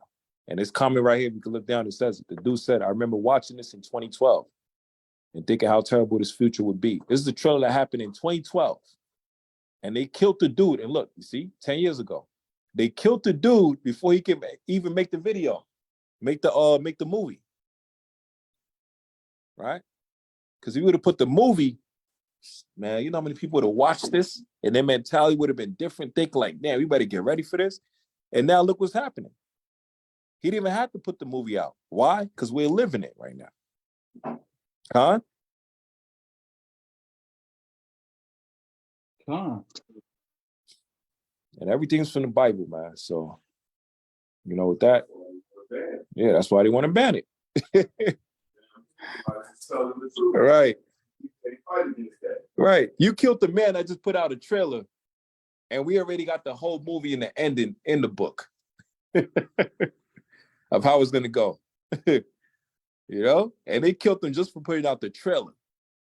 So imagine what they're gonna try to do to us when we tell everybody exactly what's gonna happen through the spirit of Yawasap and warning them, trying to get them ready and prepared to overcome these things. This is Jacob's trouble. So all praise Yawasap. You know, and I yield. Kwame Yashala. I yield to the brother Yawasap. H.O.I in the building. Come. Kwame Yashala. Kwame Yashala. Kwame Yashala. Yawasap. You got it, King. Kwame Yashala. Mighty lesson, Cap. They try and do a little double trouble. All the videos that Cap out, all praises to the Most High. They had something to do with some of the videos the Most High put on my spirit to bring out and hopefully edify the body with. So all praises to the Most High. Bring them all out, Ak. Bring them all out. I got a few. If Shemaiah could share let me be able to share the screen too. Give me the capabilities to share the screen, and then we're gonna start bringing it out, because a lot of the stuff that Cap was touching on is what should make us, give all praises and thanks and glory to the Most High, that we are Israelites, and that we understand that we are the Hebrew Israelites, and He opened our eyes to see and opened our eyes to hear. Because if not, we would still be lost in the madness and caught up in all of the caught up in all of the mess that's going on around us. But instead, the Most High shed His love and His grace upon us through Yahweh, that we would be able to wake up and gather together for the feast of Passover, the feast of unleavened bread, and be able to gather together with our brothers and sisters from across the country and be able to celebrate the feast day together. Instead, we could have been lost in the sauce celebrating Easter. And, we got to give all glory and honor and praise and thank the Most High that he gave us this opportunity, because you also see, as Cap had brought out with the Christian pastor, and we're going to get into a couple videos on what the Christian church is doing now, what the wicked Amalek and Ashkenazi synagogue of Satan is doing now. And yeah, Salakia, King. You got the host now, King. All praises to the Most High. All of that stuff that we see going on around us, it's all prophecy. And there's millions of people who still are going after their own lust and going after their own heart's lustful desires. But the Most High shed His light on us, that we wouldn't no longer walk in darkness, that we will walk in the light, and we would let our light shine, so that other people would see and they would begin to glorify the Most High and begin to wake up to the truth. So, we got to just that always we start off giving all praise and glory and honor to the Most High Yahweh, by Hashem Yahweh Shai, in the name of His Son, who the world calls Jesus the Christ. And, we got to give all glory and honor, man. That's tonight's lesson, is all praise and thanks and glory to the Most High Yahweh, by Hashem Yahweh Shai, for waking us up to know that we are Israelites. We're going to start off with a quick video. Let's see where it's at. We're going to start off with the video with the wicked Pope, right? It's a little short clip showing that the Pope endorses the LGBTQ community, right? And the Pope is supposed to be, from a Catholic standpoint, he says that he's Jesus Christ's representative on earth, right? He's saying that, and he's teaching the entire Catholic community, the entire wicked Catholic Church, that it's all right to be a homosexual, and it's all right to let homosexuals in church, right? So we're gonna start off with that, and let me hold on, get the screen up. Let me just fix that real quick. Share screen.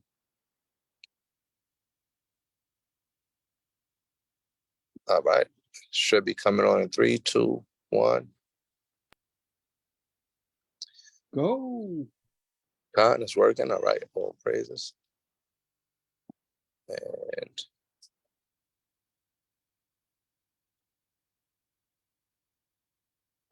let me let me know you can hear it as well. See, so we see here in the beginning, the Pope is saying, Pope Francis is saying homosexuality isn't a crime. And that's one of the reasons why he's saying that is because so much Catholic priests get caught up in homosexuality. There was a report out here in Baltimore, out here in the Maryland area, that over 600 Catholic priests had got caught in molesting children, and most of those children are men, so they or boys, so they molesting boys out here, and they got caught, and they're not able to do nothing. You know, they getting caught out there. So this is their only resort, to go out and try and say that it's not a crime, to legalize it, right? So let's see what the Pope is saying in comparison to what the Most High has his children, the Israelites, saying.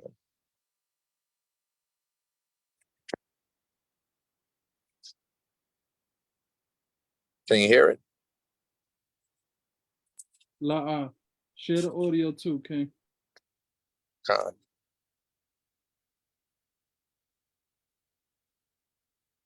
share both, brother. The screen and share the audio. All right, Khan.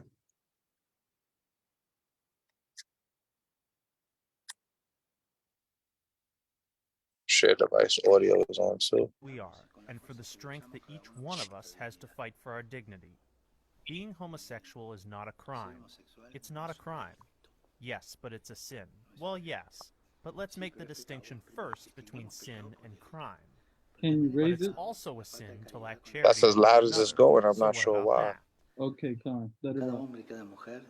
Every man Hold and on. every woman must have a window in. Let me try one more thing. Yeah, everything is on. All right, go ahead. Let it play out. The next video should be louder. Salakia for that. Where they can They got the word on the bottom. and where they can see the dignity of God. And being homosexual isn't a crime. It's a human condition. So you see this man here, if you read at the bottom of the screen, he's saying it's a human condition. It's a sin.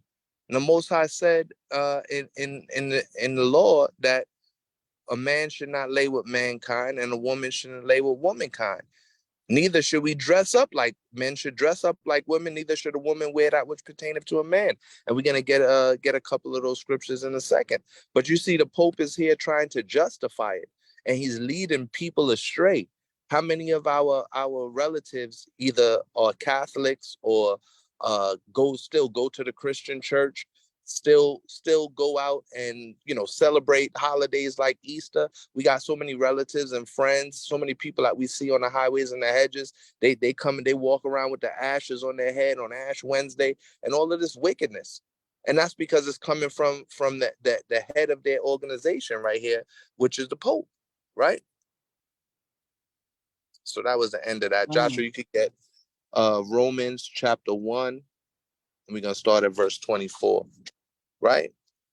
And then we got another video where I don't know why it's muting like that.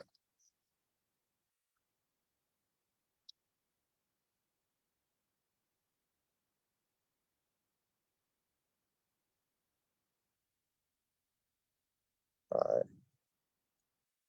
This is a video here where they allowing drag queens to go into church now, right? It's specific churches that's allowing drag queens to actually come into the church and to flaunt their stuff, right? This is a video that was off of TikTok.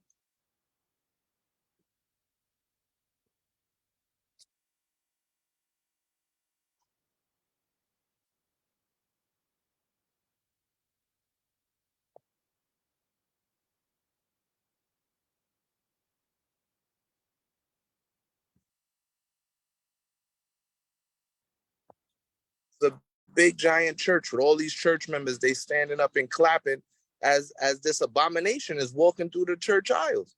That's why we got to thank the Most High that he brought us to be Israelites. Look how they have this person dressing in church. This is madness.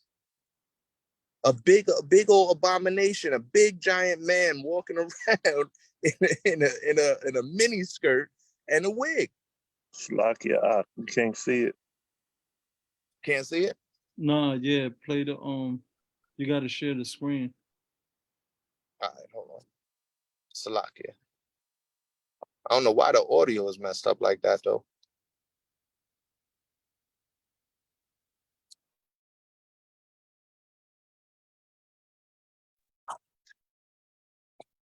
Salakia. I just rejoined with the audio, so hopefully that makes it loud again.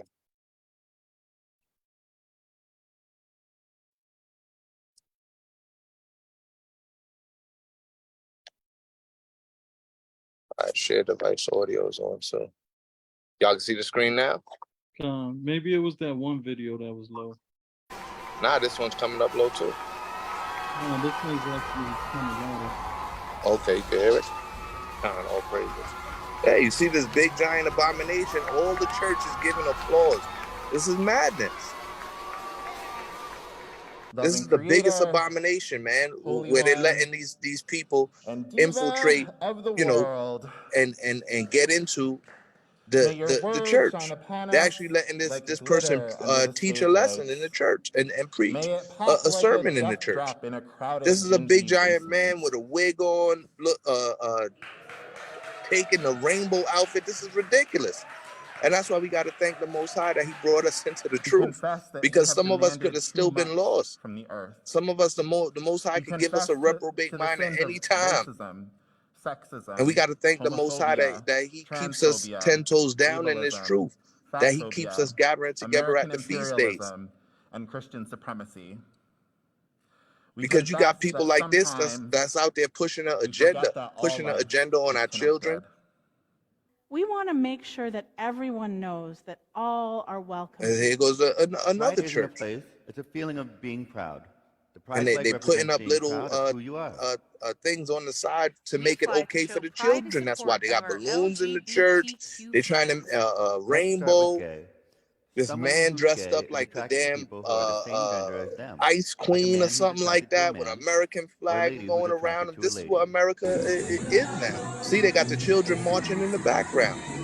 All praise to the Most High. It's not our children. It's all Edomites. But then you see in this video, you got the lady with the afro, and then you see three of our people in there. To you local it's getting out of hand. Legends.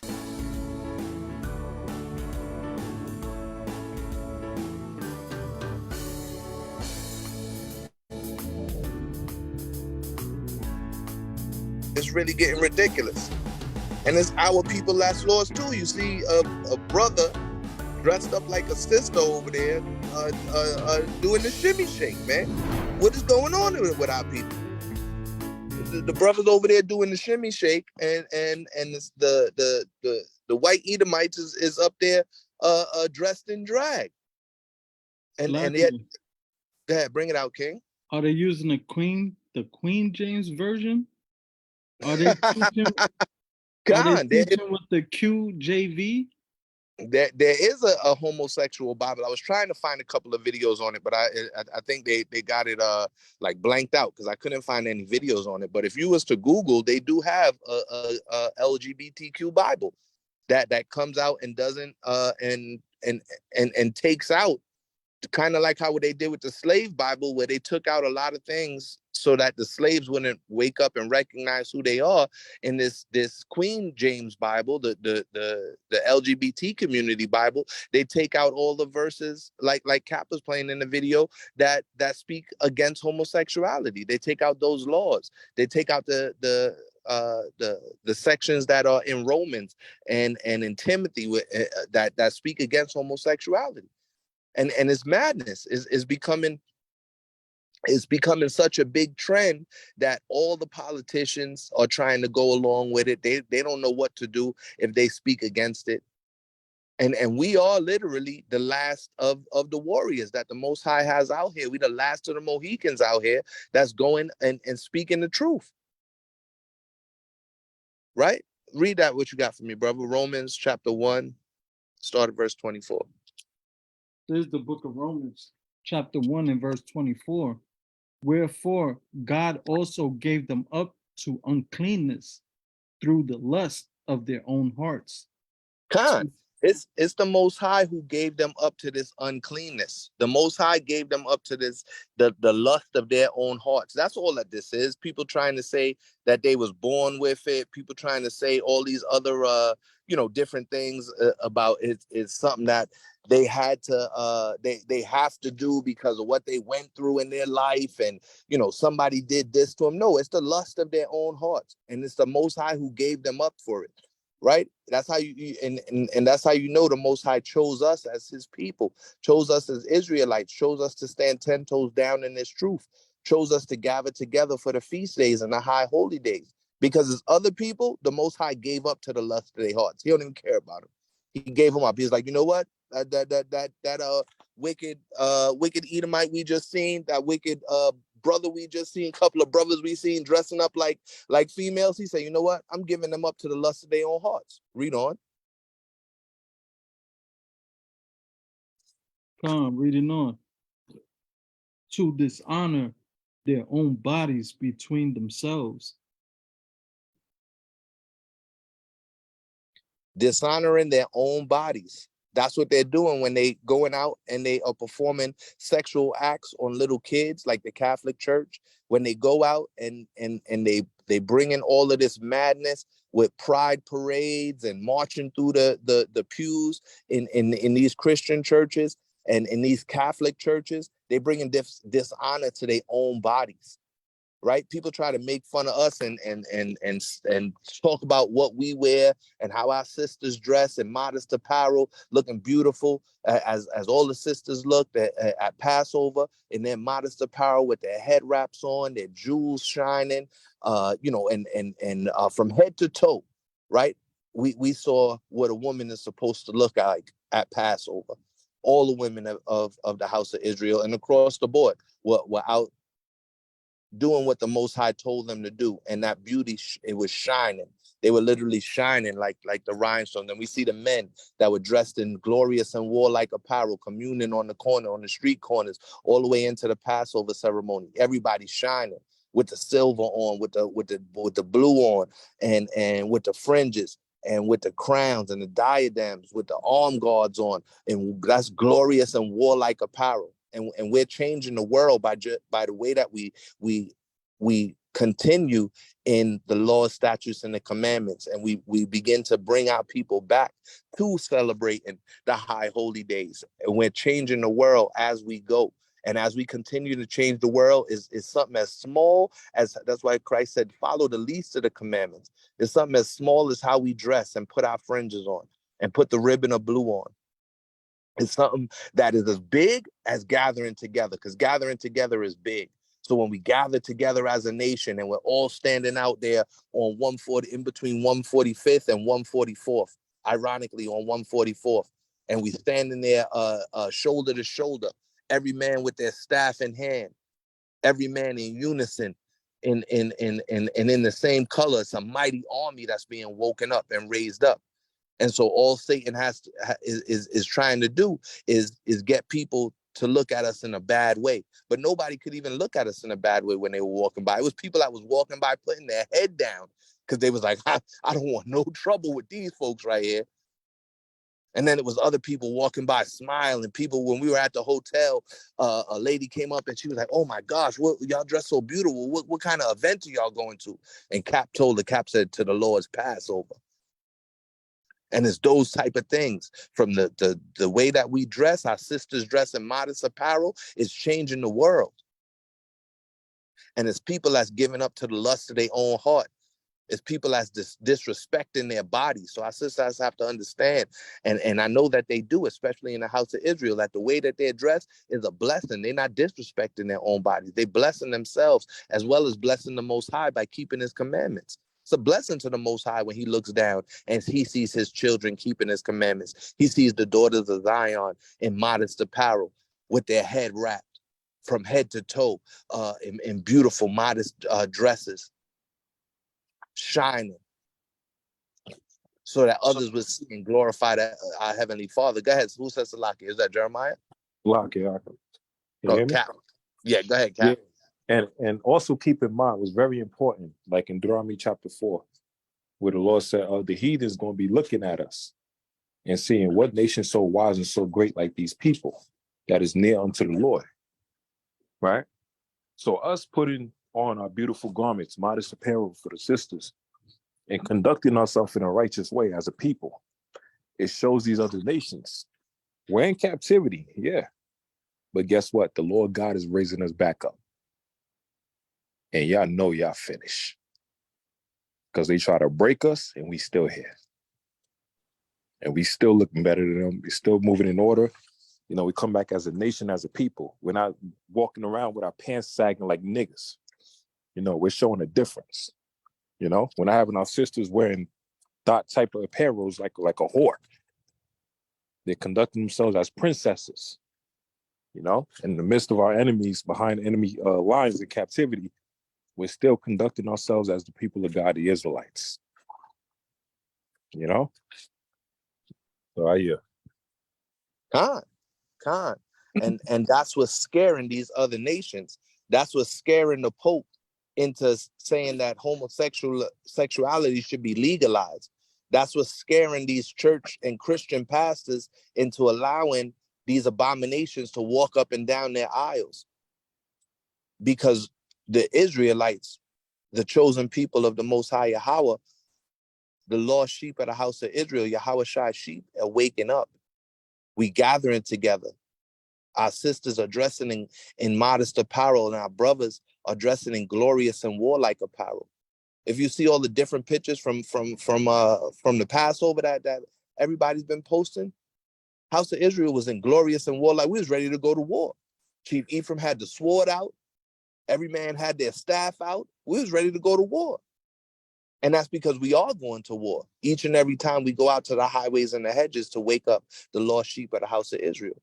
It's a spiritual warfare that we're going through, right? And we go out to teach them the law. You could drop what you got and give me Deuteronomy 22:5, Baba Kishore, right? And everybody that wants to be able to speak to their friends or their family, these are some good verses to be able to bring out to them. That's Romans 1:24. You can actually go all the way to like 32, and that'll give you a good conversation to have with people that are trapped in that lifestyle, to help them to see that the scriptures speak against that lifestyle that they're living, right? And this is one of the laws on it right here in Deuteronomy 22:5, when you got it, Baba Kishore.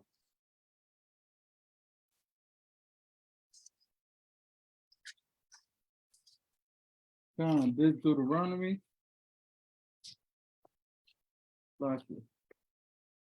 Deuteronomy chapter 22 and verse 5.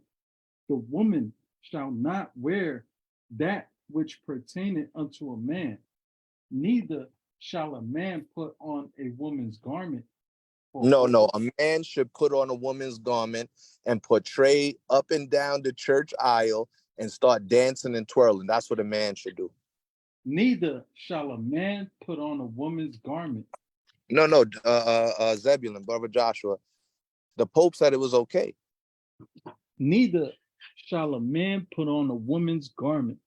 No, America changed the laws so that people are getting arrested from Canada all the way through America if you speak against the LGBTQ alphabet community. Neither shall a man put on a woman's garment. So it's plain on tables, right? And there is a penalty for these people. We're going to jump into that video next. There's a penalty for these people that go as far as changing their sexuality and changing, changing what the Most High set forth for them to be. And good for them, right? I'm pretty sure some of the people, somebody has seen the video that we about to play next. I couldn't find the original clip, but this is a video of a transsexual who switched they chopped off their manly parts, and they had the surgery to get womanly parts, but they're going through some issues. It's a penalty, and the penalty and the wages of sin is death. All of these people are abominations. The Most High literally calls them abominations, and they're going to be put to death. And in the kingdom, Most High willing, He allows us into the kingdom. It's going to be some of us that's putting them to death if they don't die in nuclear fire and nuclear destruction, right? And that's why right now Satan has the world blinded, right? And the whole world is beguiled. The whole world is deceived. because Satan is out there deceiving them. He's deceiving the masses. And he's got his wicked false prophets, the Pope. He's got his wicked false prophets, Creflo Dollar, and these other Christian pastors, Joyce Meyer, who all support the LGBTQ community, even T.D. Jakes. The people who when we were Christians or when we were Catholics, we would look toward the Pope or look toward a T.D. Jakes or a Joyce Meyer, a Creflo Dollar, and we think they're coming out with a good message. No, no, no, no, no. All praise to the Most High that he opened our eyes and opened our ears, and we now know that we are Israelites, and we must keep the law, statutes, and commandments of the Most High God Yahweh in Yahweh Shai's name and faith in Yahweh Shai.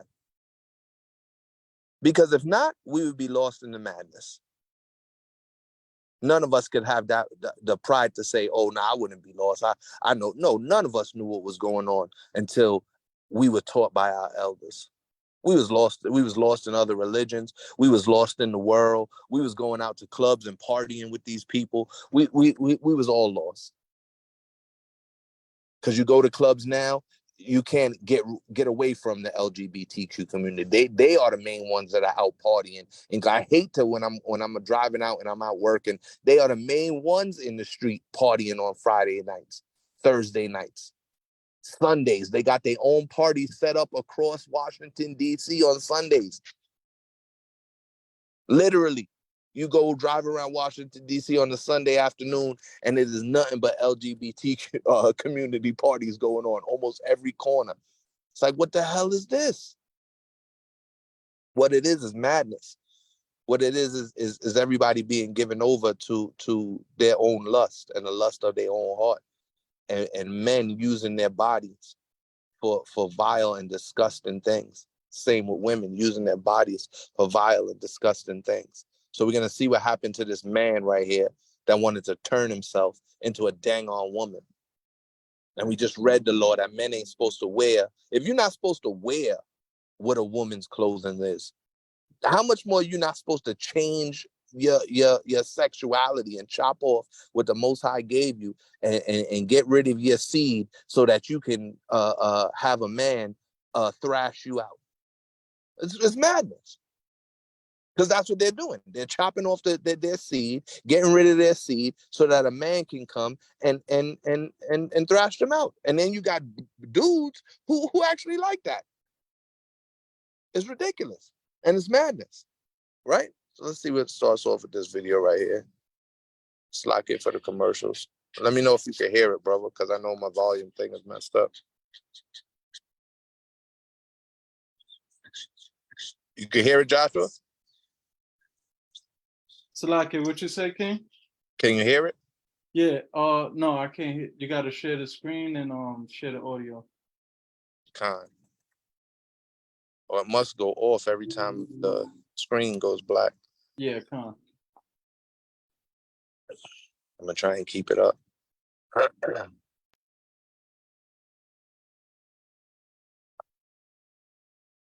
Con. So it's sharing device audio is on.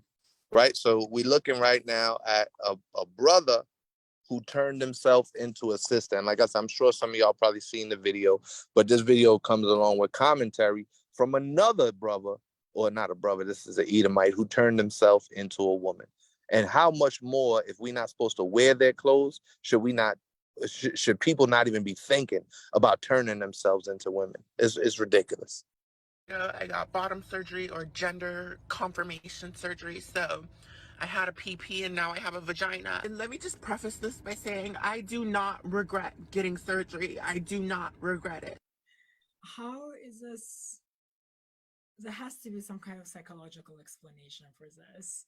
Over and over, people are having all these horrific complications, but unless they're detransitioning, almost nobody ever says, I'm regretting the surgery.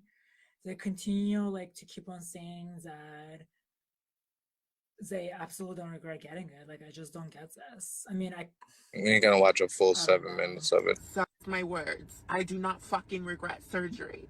However, this is already on Libs of TikTok. So you got this person who had surgery and then they ended up having complications with the surgery. It's called vaginal stenosis, right? It's where the wound that because they're wounding themselves, they're wounding their privy members, right? Which is scriptures speak about as well. And when they go and they chop their thing off, that hole that they create actually begins to close up. They have like a tool that they need to use to keep the hole open and from closing up. And that's what ended up happening to this brother here who went ahead and did an abominable thing. Has already been tweeted by Elijah Schiffer, and you got the Edomite who's talking about it, trying to give this person advice. And this video has more views than videos that we come out with when we go out to the highways and the hedges. It shows you how lost the world is, right? Let's see what you got to say, or he got to say. Let's see what it has to say. Otherwise, there will always be exceptions, but people are going to have a revision to fix vaginal stenosis. My vaginal tells you that it could be this fucking hard. But yeah, I was diagnosed with vaginal stenosis, and if you don't know what that is, it's basically when scar tissue gets built up inside of the vaginal canal to the point where it's like extremely tight and uncomfortable. And the thing is, for the first year after getting bottom surgery, you have to dilate your vagina religiously. This is ridiculous. This guy says after the first year, he had to dilate his new vagina. How much more madness can you get? This is so ridiculous that people would actually put themselves through this pain and through when the Most High made in the beginning, he created them male and female. What is wrong with this person that they want to go and now they have to constantly dilate their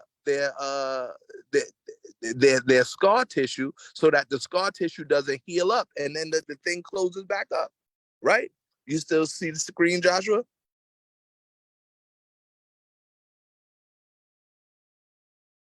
It turned off. It cut off. All right, I gotta go back to it. Right, that's madness. What are you supposed to say when somebody go ahead and does that? You know, and like, how do you speak to people that have went ahead and did that? You can't do nothing but rebuke them. You can't do nothing but rebuke them and give them exactly what the Most High said, which is rebuke, because there's nothing else that is meant for it. That's it. Pure rebuke. You can get Baba Kishar, 2 Timothy chapter 3. I'm going to start at verse 1. Right? That's all that this person deserves is rebuke. They don't deserve nothing else but rebuke. Because when somebody goes and they go as far as that just to prove a point, because that's all they're doing, they're trying to prove a point that they can do what they want to do. They're giving up to the Most High gave them up to their own lust. That was this person's own lust. It wasn't no mental problem or anything like that. No, that's all lies. It was this person's own lust that they was giving up to, that they would go ahead, chop off their man parts, create a scar with and try to keep that hole open so that somebody can come and a man can come and have sex with them. And there's plenty of sisters out there, or excuse me, is a lot of brothers who have turned themselves into sisters who's out there fooling dudes. That's why we as men got to say all praise to the Most High that he got us in the truth, and that we have beautiful sisters in the truth to be able to marry. Because there's dudes out there doing stuff like this to their own body that's out there fooling brothers.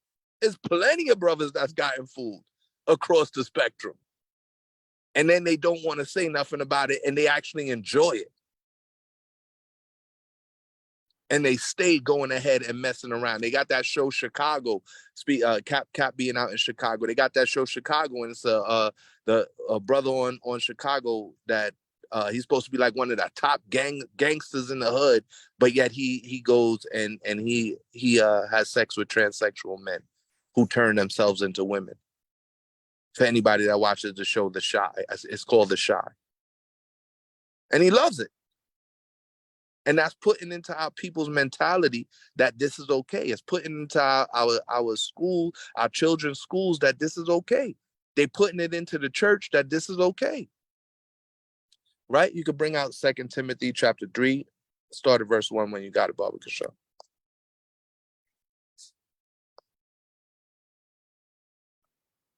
Con, 2 Timothy chapter 3 and verse 1.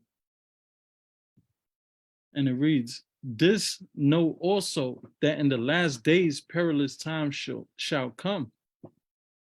For men shall be lovers of their own selves, covetous. Men shall be lovers of their own selves. That's what's going on right here. This person loves himself so much, right?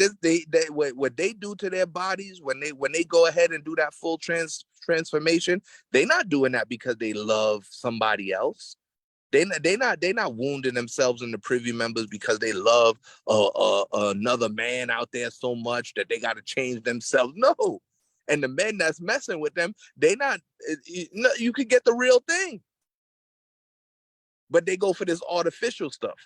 So it's men out there that are lovers of them own selves, and the Most High said it would be perilous times. That's all the videos that Cap showed. That's the videos we're gonna get into tonight. These are the perilous times. That's how we know we're in the last days. During the time of our people's captivity here in this country, it was so much stuff that was going on, but it wasn't broadcast to the whole world. It took a while for a newspaper to travel, news to travel from one side of the country, let alone from one side of the world to the next. Now, this type of news travels with the blink of an eye. What's happening on the West Coast, we know about it on the East Coast. What's happening over in Israel, Iran, Palestine, Russia, Ukraine, China, Taiwan, we know it right away. And that's how you know it's the last days, because of these perilous times that are coming.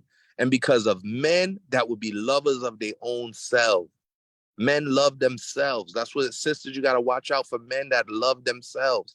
Men that love, oh, I got to get the fly shoes. I got to get and they love themselves so much that they don't got enough time to go out and do the work. That they love themselves so much that they don't got enough money to buy a garment, but they got enough money to buy clothes that are made by homosexuals, Gucci, Fendi, Louis, Prada, all homosexuals.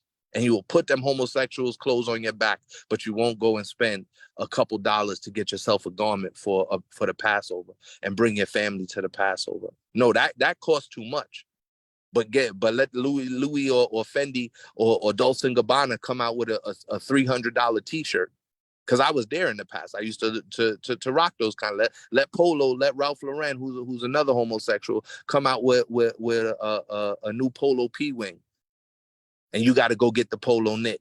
And that's going to be $250, $300 from Macy's. Let them come out with a new plaid shirt.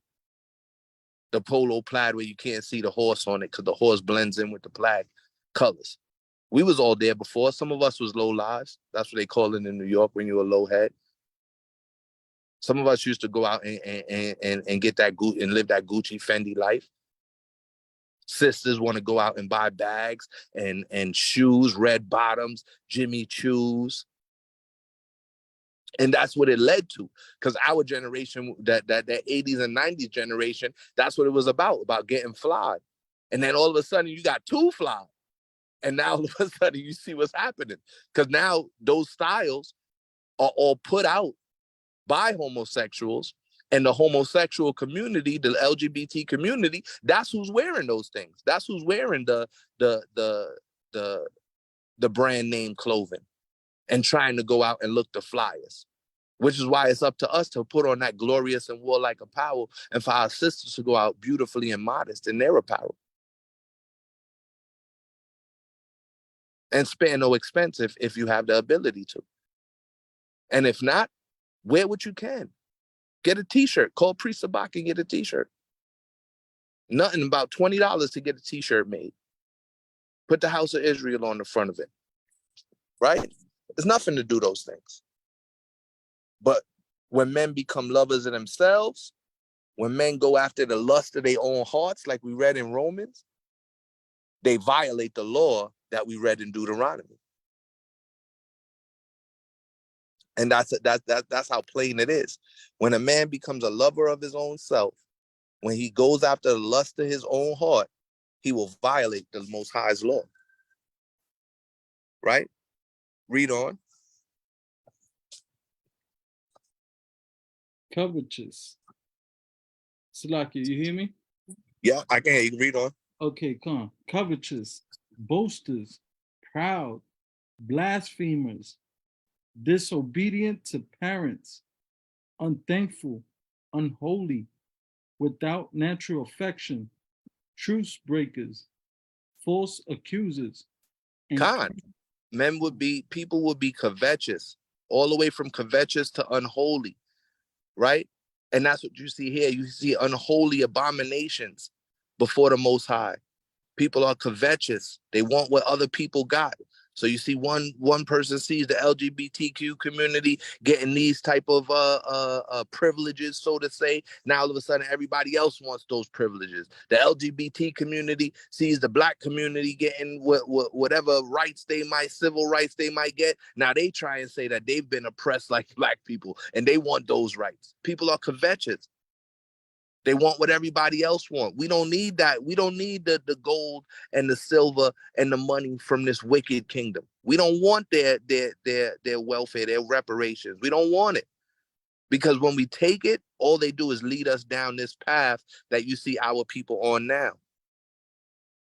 Right? Blasphemous. People blaspheme the name of the Most High by letting people go into these so-called churches and men dress like women and women dress like men, and the so-called churches accept them. That's blasphemous. And they blaspheming the laws and the name of the Most High. They blaspheming the grace that Yahweh shed upon us. And that's why during this Passover season, you see so much stuff happening. There's literally been so much stuff happening around the entire world during this Passover season. And we got to say all praise to the Most High. Thank Yahweh, thank Yahweh that he woke us up to know that we are Israelites and he kept us away from the madness. He kept us away from the folly. Because 5-10 years ago, some of us was at the Easter parties. Some of us couldn't wait to get off and decorate eggs. Some of us couldn't wait to have that week off from school when we was in college, so we could do nothing but party and BS. Some of us had friends and family members like this that we wasn't willing to stand up and tell them that they was wrong to their face. We wasn't willing to go out to the highways and the hedges and speak the truth of the Most High Yahweh and Yahweh Shai. We wasn't willing to do it. But all praise to the Most High.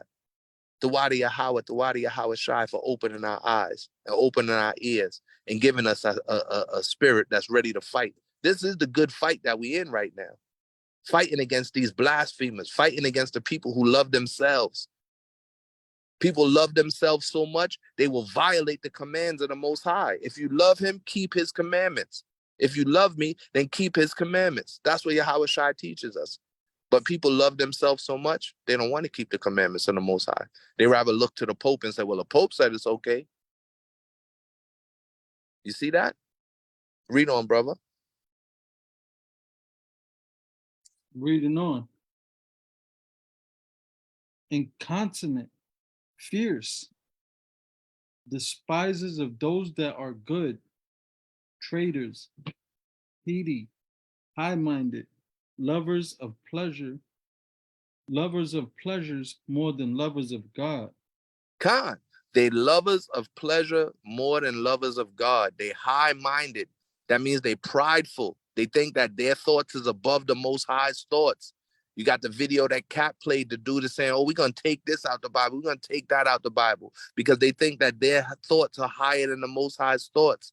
They lovers of pleasures. These people love pleasure more than they love the Most High.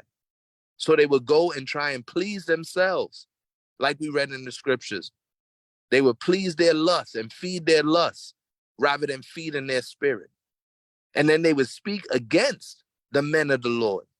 They would speak against the daughters of Zion and say that a modest, submissive woman is not virtuous. And they talk all this crap about the sisters on Clubhouse. They talk all the crap about our sisters in different LGBTQ factions and communities. The Christian church talks about our sisters. No, They jealous because they're not submissive. They jealous because they're not modest. They jealous because they're not virtuous. And that's what all these men are jealous of our sisters, going and making themselves trying to be sisters and trying to doll themselves up and put makeup on, and they look like clowns. It's a damn clown show going on right now. But they speak against the men of the Most High. They try to say that we're crazy.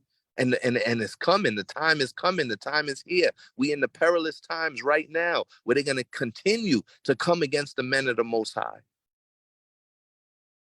Which is why it's all the more important for us to continue walking lockstep with each other on one accord. Teach the commandments and faith in Yahweh. And teach our brothers and sisters who they are as Israelites and how to keep the commandments and how to have true faith in Yahweh and be a follower of Yahweh HaMashiach, which is to keep the commandments. You got Christian apologists coming against us. You got the LGBTQ community coming against us. You got people with so-called PhDs and scholars coming against us. But yet they won't go against they're letting these people into the church. They even Esau, Egyptian rising against Egyptian, arresting Esau for going and speaking against this stuff. It's simple. It's simple for us. Teach the commandments and keep faith in Yahweh. That's how you're going to have the right to the tree of life, as it says in Revelation. And that's the patience of the saints. So we got to have patience while we're going through these perilous times. Read on.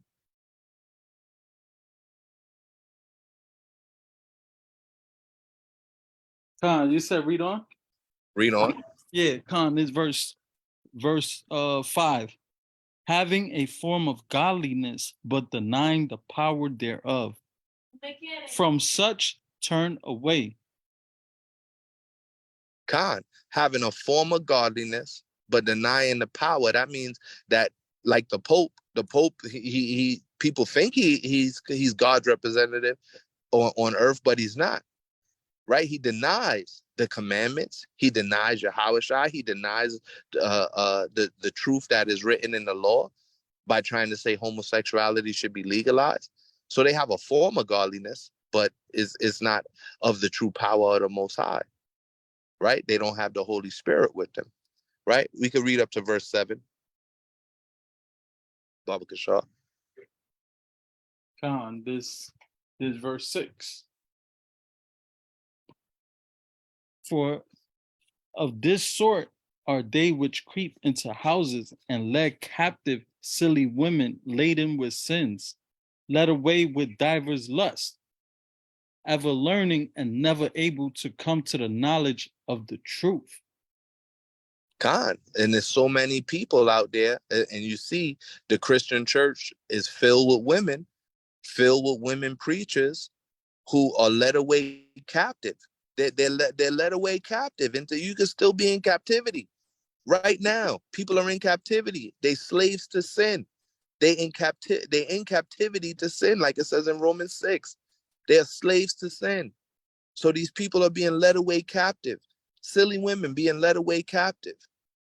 This person who thinks these two people right here who think they're women, led away captive to the diverse lusts. Once again, we get back to that lust, diverse lusts that are in their own hearts. The Most High gave them up, like the first verse we brought out tonight. He said, I'm giving these people up to their own lusts in their own heart, which is why we got to be all that much more grateful to the Most High that he brought us together, that he has us where he has us here in the house of Israel, under mighty elders like Priest Sabak and Elder Torah, Chief Ephraim and Shawapar, Captain. That he has us and brought us to the families that we have, to our ribs, to our children, that he allows us to bring our children and teach them the laws, statutes, and commandments and faith in Yahweh. That's how much we got to all praises. We got to be, we should constantly have a praise on our mouth, constantly have a praise in our hearts and our minds for the Most High. You see these people walking by, you see these people on TV, you see these people going out and they're constantly trying to promote what they're doing as being good, as being right. So why not all the more for us to promote praise and glory and honor to the Most High? Why not give double honor to our elders for teaching us this truth and giving us this opportunity to be able to bring it out, right? And what was that, verse 6? You stopped at verse 6? I read down to verse 7. Con. You can get Leviticus 18 and 22. Because it's a And we're gonna brand watch new a couple. canal that needs Y'all to be can still kept see the video, right? religiously for the first year. Mm-hmm. And now that I have this stenosis, Yeah, Con, I physically cannot. So I There's assume this Leviticus person chapter violated was 18 and slave. verse 22. You want me to bring it out now? Con. Leviticus chapter 18, verse 22. Thou shalt not lie with mankind as with womankind. It is abomination. No, it's all right.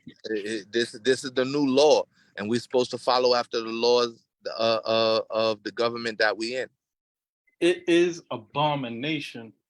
No, it's all right. They got new drugs out that could help help me grow women's parts, and I could actually impregnate a woman that looks like a man. And no, it's all right. It is abomination. See, it's an abomination. These people are an abomination. And it's up to us to stand strong in the truth and to teach our people that what they're doing is an abomination. This person right here on screen who's crying and trying to get people to have sympathy for them and sympathize for them because they cut off their male parts and switch it over to a female part is an abomination. Results are going to be good, and now his mental is struggling. I'm hoping that eventual Lux will come on my channel. I wonder how us tissue is the only things they struggled with. My vagina still has depth, but it's so tight to the point that it could start to close and form pockets that could lead to infection. He said that the thing is closing up, I have man. to get The damn surgery. wound is closing up. We just have to get the surgery all over again and get my vagina replaced. And like, it's just so fucking annoying. See, sisters, this is crazy. They got, this guy has to go get vagina surgery again because his vagina is closing up.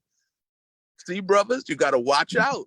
You don't know who you out there talking to. Don't be out there just trying to holler at anything walking with a skirt on, because you don't know. And you won't find out until it's too late, till that thing close up on you. Next thing you know, they start talking with a man voice. And sisters, don't be befriending these people. You got to get rid of those people out of your life because they're an abomination. And it just sucks because my vagina has made me so happy, happier than I've ever been. I finally feel comfortable in my body. It's so pretty on the outside. It's ridiculous. This guy's talking. He said it's so pretty on the outside. What are you kidding me? I can't take it out. Yo, you gotta be kidding me. I can't take no more. Yo, I'm telling you, Mighty King Yeshaya, H.O.I Philly in the building, man. You gotta be kidding me, Yeshaya. What, like, you know, what is on people's minds that this guy is sitting here crying that he wants to have surgery again, and he's trying to explain, says it's so pretty on the outside. And I started rolling. I was like, "What do you mean? You know, it's just a gash. Like I got cut on my arm back in the days, right? So I got a slice on my arm, right? And it's just a gash. Like what? And there's guys, like I said, that are out there, which is why the sisters you gotta be happy when the Most High brings you a husband that's in the truth, that's not willing to go and you know, be a lover of himself, that he's willing to love you. And he's willing to love your children. He's willing to have children with you. Because there's men out there nowadays that love themselves so much, they are going after this person right here. Both of them. There's men and women that are going after these two people right here. There's men that want to go gash themselves so that they can say that they got a pretty private parts. It's crazy. So you got to be thankful to us, to go into our sisters that the Most High brought us men, and we have beautiful wives that are able to have children and that have the beauty and the elegance to go out in modest apparel and to have the strength to rear up our children and to train up our children in the way that they should go. And the same goes for our sisters. You got to be thankful that the Most High has you with a man that wants to go out, has you with a husband that want, and for sisters that aren't married, they're going to send you a husband in the truth that wants to go out and teach on the Shabbat. Like, would you rather deal with this, or would you rather have a man that wants to go out and teach on the Shabbat? You got to think. You got to start comparing and contrasting to what is going on in the rest of the world. You got to look at what's happening in the Christian church and how they've made this acceptable in the Catholic and the Christian church. You got to look at all these other men that are out there that are undercover brothers and say, all praise to the Most High. You sent me a mighty king. And the most I got to deal with is the brother going back and forth to camp, wanting to go out to camp for 6 hours, wanting to go out and bring the family to the feast days, wanting to have a house and where he can come home to, and his wife is a pillar of peace and a pillar of rest, like Mighty H.O.I brought out last night on the lesson in Sirach 25. It's a compare and a contrast. It's always a balance, like Cap teaches us. And a false balance is an abomination to the Most High. Just like we just read in Leviticus in the law, these people are an abomination. And we read in Deuteronomy, men should not be wearing what a woman wears, let alone literally trying to become a woman and saying they're going to get the surgery twice so that they can make it look pretty again. It's ridiculous. So you got to say, all praise to the Most High. He brought me a beautiful rib who's going to have beautiful children for me and strong, mighty young kings and young lions. Yeah, we might have ups and downs. That's what life is, valleys and peaks. You're going to go up, you're going to go down. You're going to hit a hard patch. You're going to hit a hard road. But all praise to the Most High, he gave you a beautiful rib. All praise to the Most High, he gave you a mighty king to get through those those hard times with, until you get to the beautiful times. Because this is what you could be dealing with. You could still be going to church and the person is marching down the aisle like we seen earlier. Big diesel man walking down the dang church aisle in a mini skirt. You could be going out there, going to clubs and getting hit by people like by this dude right here. Hair long, light skin. You thinking, oh, they pretty out there. Next thing you know, you dealing with a dude that got to have another surgery so you can deal with him. It's wickedness, and it's an abomination to the Most High. And we should laugh at these things. That's why it says in the scripture, the Most High laughs at this. He winks his eye and he laughs at this. He knew it was going to happen. This is Sodom and Gomorrah part 2.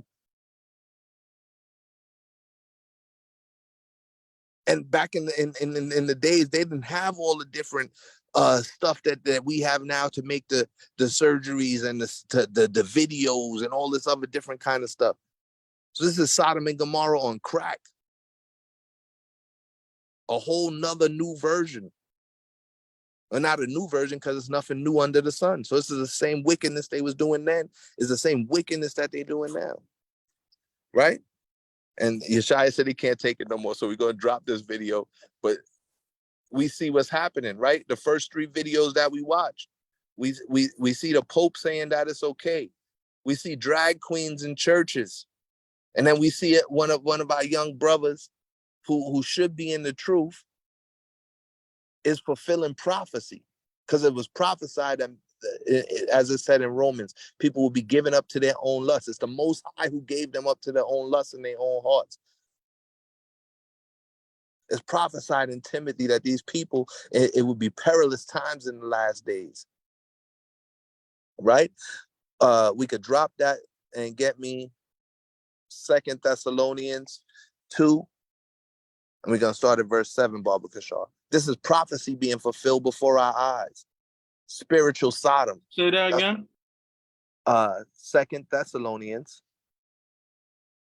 chapter 2, start at verse 7, and we probably read from 7 to 12. This is prophecy happening before our eyes. This is the last days happening before our eyes. These are the perilous times that was to come, where men would be lovers of themselves. That man loves himself so much, he chopped off his joint, and he looked at himself in the mirror after he did that, and he said, oh, it looks so pretty, that he's willing to go do it again. That's how much that dude loves himself. And that's why we got to say all praise to the Most High. The Wadi Yahweh, the Wadi Yahweh. It got to be deep down in your spirit that you thank the Most High and praise the Most High. That's why it says, be thankful in all things and pray without ceasing and give all glory and all honor and all praise to the Most High, and praise Yahweh Shai, for worthy is the Lamb that was slain so that we could wake up to this truth and come back to our heritage as the chosen people of the Most High, that we could be a good inheritance as the Most High's inheritance. Remember, Most High don't want to inherit these abominations. It's a dang on abomination to the Most High. Read what you got for me, brother.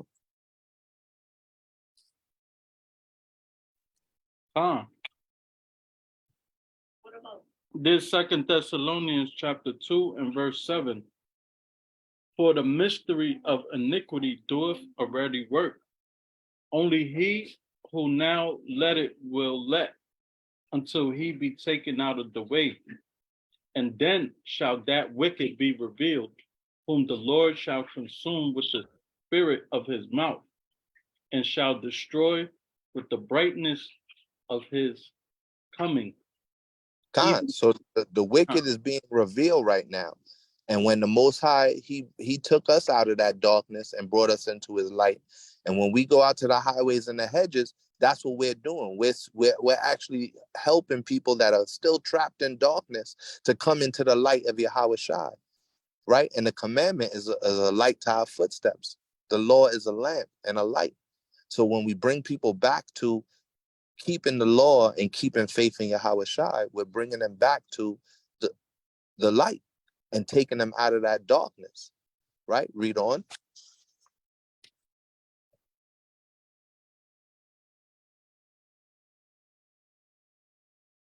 This verse 9. Even him whose coming is after the working of Satan, with all power and signs and lying wonders. God, that's the wickedness that's being revealed, right? The wickedness that we are, the Most High is using us to go out and speak his prophecy. The Most High is using us to gather together as Israelites and to reveal the wickedness of this world, and to reveal the wickedness of the Pope, to reveal the wickedness of the LGBTQ community, to reveal the wickedness of even our own brothers and sisters who are going to be destroyed because they fell for the delusion. They fell for the lies, right? And the Most High is using us to come out and to be that light to shine in the darkness. And because we're doing that, the man of sin is being revealed. We're revealing Esau. We're revealing Edom. Esau is Edom. And we're revealing them as the man of sin. The Pope, a man of sin. President Joe Biden, a man of sin. President Obama, who signed a lot of these dang on LGBTQ rights and people could get married and all of this stuff. That dang on Hamite, a man of sin. And it's only the Hebrew Israelites who are coming out, and we're saying, this is the man of sin. And we're revealing him. It's the light that the Most High is shining his light onto his chosen people. And when we go out and we shine that light on the highways and the hedges, and we shine that light on the social media platforms, Clubhouse, YouTube, Twitter, Facebook, Instagram, and all the other platforms that are out there now, for us to be able to teach and to preach the truth of Yahweh and Yahweh Shai. We're shining that light on the darkness, and that is revealing who the Pope is, the wicked one, who the Edomites are, the devil that the Bible speaks of. Right? Read on. This verse 10. And with all deceivableness of unrighteousness in them that perish, because they receive not the love of the truth, that they might be saved. God, see these people, they going in the church, right? You got these drag queens going into church. You got the United Methodist University Church over here. I didn't play that video, but that's the third video. If any of the videos you all want to go over them or check them out, they're on the YouTube page. And these people are putting lies out there and how and allowing other people to live lies. They're trying to grow our children up in these lies to think that this is okay, so that the Catholic Church could get away with all the homosexual acts that their priests are doing, all the pedophile acts that their priests are doing, so that these homosexual, lesbian, gay, and LGBTQ, bisexual, queer, whatever else the dang alphabet they have an acronym stands for, transgenders, trans neutrals. They got a million different names for it now. Pedophiles, they got something to make pedophiles. I forget what they even call that thing with the pedophiles. Anybody know what that's called? Where now it's okay, age appropriate or something like that with the pedophiles. MAP is called MAP, M-A-P. Right? And those are all lies from the devil. Those are all things that when we go out and continue to do the work, we're helping to reveal that man of perdition. We're helping to reveal the wicked one and the wickedness that these Edomites are trying to set up across the world. In Israel, they got the big LGBTQ community parades. In Italy, over here in Rome, LGBTQ community trying to be accepted. Here in America, Epstein Island and the Dalai Lama asking little kids to suck his tongue. It's disgusting. It's ridiculous. Like, it's laughable what's going on before our very eyes. And we got to all praise to the Most High that he woke us up to see this wickedness that's going on in front of us. Right? Read on. You can read out to verse 12. What you at, like 10 now? We're on verse 11. Bring it out. And for this cause, God shall send them strong delusion, that they should believe a lie, that they all might be damned who believe not the truth, but have pleasure in unrighteousness. So there we go again with the pleasures, right? These people have pleasure. They take pleasure in unrighteousness. This person looked at himself in the mirror and said that chopping off his thing made him look pretty. These people in there dancing and gyrating in church. They take pleasure in unrighteousness. They didn't want to accept the truth. There's so many people we talk to out on the highways and the hedges. They don't want to accept the truth, and they're going to be destroyed in their wickedness. And that's because the Most High gave them up to their lust of their own heart. It's not our fault. It's nothing that we could do better or we could do worse to make somebody accept the truth. Maybe that's one of the people the Most High set up for destruction. Maybe that's one of the people that rather love themselves than love the Most High. And if that's what it is, just keep keeping the laws, statutes, and commandments. Just keep faith in Yahweh Shai. And all praise to the Most High that he give you breath to breathe another day. That's it. That's all that we could do. Keep the laws and keep faith in Yahweh Shai. Because all these other people, they be giving up to the lust of their own hearts and lust of their own. They rather take pleasure in the world and take pleasure in their unrighteousness than to submit and be submissive to Yahweh and Yahweh Shai. Right? What you got? That's it on that, right?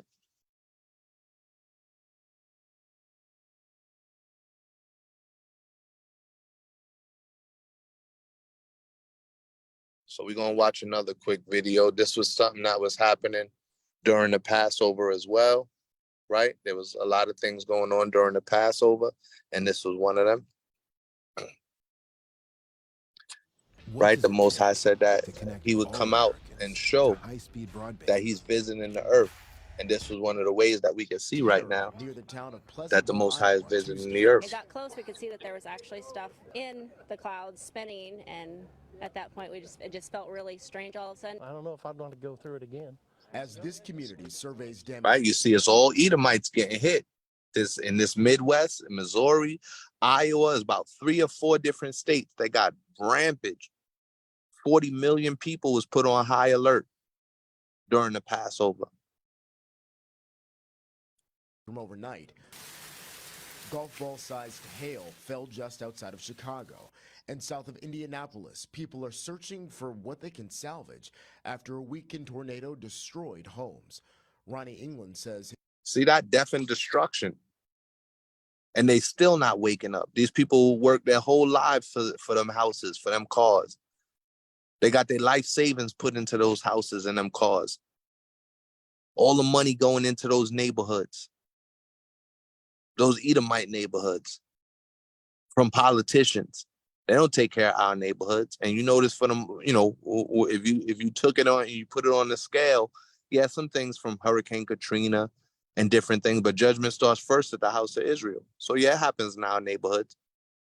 But lately, you've been seeing the Most High show forth his prophecy and going and destroying these Edomites' neighborhoods, destroying their houses, destroying their farmland, right? In the middle of America, in the Midwest, that's where a lot of this farmland is. And it's getting destroyed by the Most High. Family hunkered down in a bathroom. I just see the roof just doing, I didn't know what was happening. It just took the roof. The cleanup comes as more storms are expected to hammer parts of the Midwest and South in the coming days, hitting the same parts of the country where possibly dozens of tornadoes killed at least 32 people in Iowa, Illinois, and Arkansas. Means everything. I was born and raised here. Travis Hooper's house was spared in Jacksonville, Arkansas, so he says he stepped in to help neighbors who weren't so lucky. Me and my cousin and everything got chainsaw. Could drop what you had, Brother Joshua, and you can give me Isaiah 29 and verse 6. I was ready and went to work. Near Amarillo, Texas, the wind is bringing another kind of worry. Could bring it out.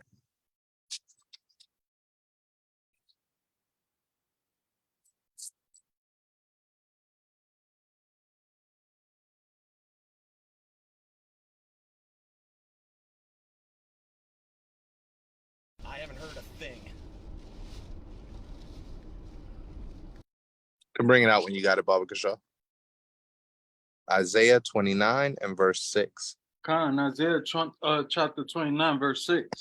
Thou shalt be visited of the Lord of hosts with thunder and with earthquake and great noise, with storm and tempest and the flame of devouring fire.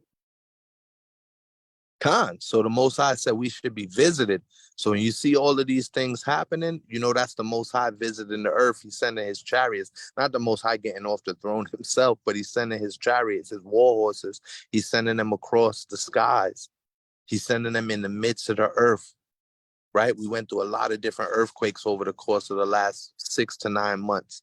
And here during the Passover season, you've seen multiple states, over 40 million people put on high alert because the Most High is visiting us in the tempest and the storm, right? That's what's happening. The Most High is sending his warriors out to the earth. You see this big giant cloud? Most High comes on a cloud. It's a chariot behind that cloud right there, making this thing happen. It's by the Most High's word, the angels in the chariots are given the okay. Yo, go destroy part of Missouri right now. They not listening to me.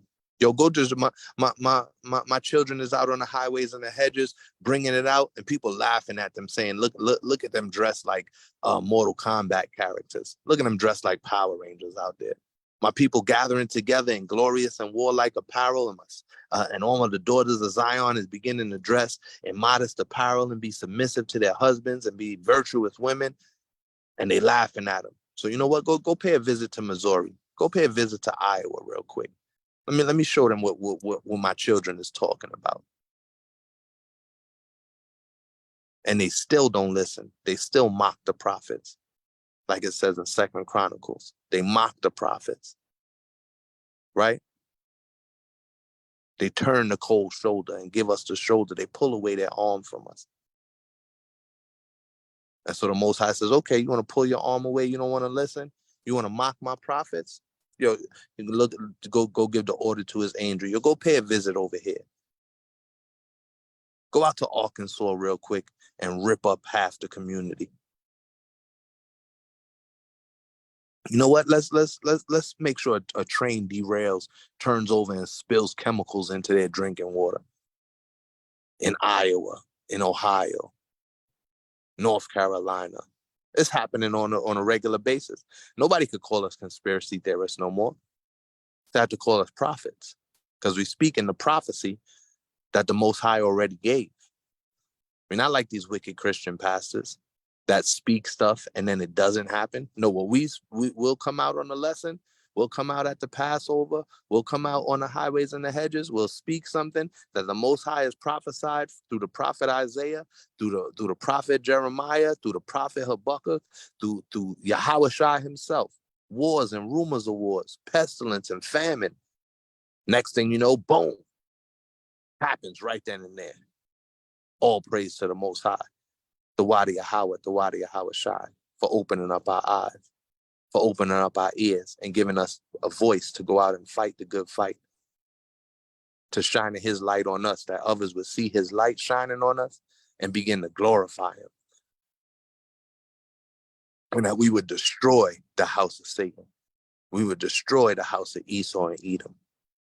That we would destroy his enemies, and his enemies would be made his footstool. Right? Could drop what you got, Barbara Shaw, and get Psalms 83 and 15. We're just gonna watch that storm. You see that storm? Look at that thing, man. It's like a little face of a lion on the right-hand side. It just turned. You said get Psalms what? 83 and 15. On the top right-hand corner, it looked like it's a dang on lion's face. Why? Because in the midst of that storm right there, it's the Most High having his angels pay a visit. A death angel was out during the Passover. And it went across all of America. It went across the whole world. The world was erupting during the Passover season. Right? Bring out what you got, Barbara Shaw. This Psalms chapter 83, verse 15. So persecute them with thy tempest and make them afraid with thy storm. People remember. That's how the Most High is going to make them afraid, right? And that's what's happening. That's why you see all this different, the man of perdition is being revealed, and the Most High is making them afraid. He's persecuting them with his storm and with his tempest. So when you see the storms coming across, even going back into Katrina, where it was our people that got hit, that was the Most High persecuting them. That was the Most High trying to make his people afraid. You know how much people woke up down in the South? And how much people waking up from the mighty men of the Lord, going out and preaching and teaching the prophecies of the Most High through the light of Yahweh. It's supposed to make you afraid. We're supposed to go out there and make people afraid. Yeah, we're supposed to go tell them, look, this was going to happen to this wicked community if y'all keep robbing each other and stealing from each other, hurting your brother, killing your brother. If you keep going out there dressing like whores, if you women don't submit to your husbands, if you women keep sleeping with women and you men keep sleeping with men, if you men try to change yourself into women and you women try to change yourself into men, this is what's going to happen to you. You're going to be known as an abomination and you're going to be destroyed. And we're supposed to make people afraid because the Most High is going to make them afraid with his storm and his tempest. Right? That's it on that.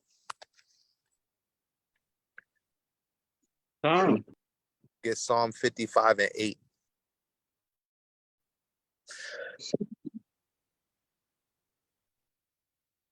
The book of Psalms, chapter 55 and verse 8. So we're supposed to make people afraid of the Most High, not afraid of us, but people are afraid of us. They're afraid to come up and have a conversation with us. And then you got the scoffers, from the highways and the hedges that come out, like H.O.I. Philly had the crazy scoffer out there over the weekend. And you got scoffers. I done met Choney had a couple scoffers out there in New York. Dang on Becky was out there scoffing. Priest Sabak had a scoffer last night that wanted him and some Edomite wanted to shake Priest Sabak hand. You saw that, King? Yeah, God. I was after H.O.I. Philly That class man was last. like 6'7" out there. Yeah, he was some big giant, and he had a big red beard, looking like a damn lumberjack. And he out there trying to scoff against our elder. And I was watching that after Elder gave him that work. Yeah, Wisdom Wednesdays was on last night, and then I went and was watching that, and Elder broke it down to him, because we're supposed to put the other nations in check. We're supposed to let the other nations know this is what's going to happen to you. This is what's prophesied in the Bible that's going to happen to you. Esau and Elder Priest Sabak held it down. It was like 3 different Edomites that was up there at one point in time, and they were scoffing. Right. And like I said, you get on Clubhouse, you got scoffers like Golden Swords, try to get us all upset and get us out, have us on their page and their agenda, just scoffing just to scoff. I was listening to it earlier today, and it was the man had no point. He was just scoffing just to scoff. And that's the Most High revealing the wicked, even our own wicked people, revealing the wicked people like that was out at the camps over this last weekend. Revealing the wickedness, revealing their love for unrighteousness. And that's why we got to just say all praise to the Most High. We got to truly, deep down in our hearts, mean that we want to give the Most High all the praise and all the glory and all the honor for bringing us into the truth and having us to follow his commandments instead of giving us up to the lust of our own hearts. Because we all had lust in our hearts at one point, whether we lusted for women, or sisters lusted after men, or sisters lusted after sisters, or clothes and shoes and jewelry. Men lusted after being the dopest or the flyest, the most popular, whatever. Cars, you could lust after carnal possessions, cars and money. We all had that in some way, shape, or form. But the Most High didn't give us up to the lust.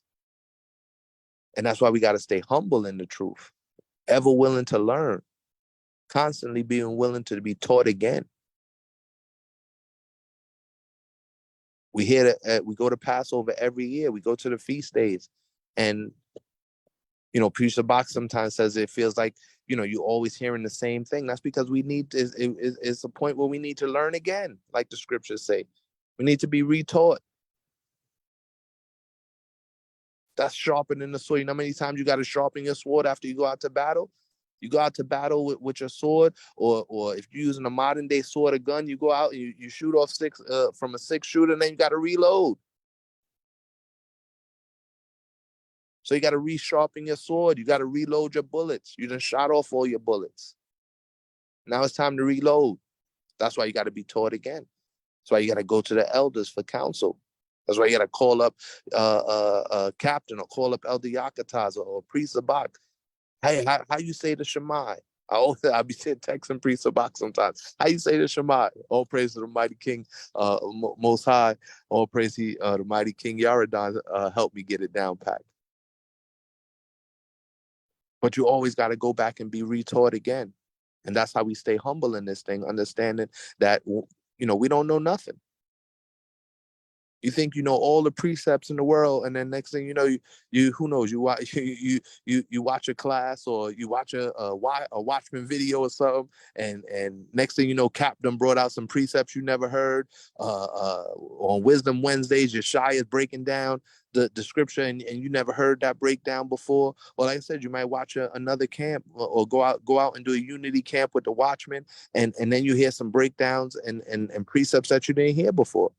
So you got to stay humble in this thing, and not be deceived, and not love yourself so much that you think you got it all together, because that's part of the deception.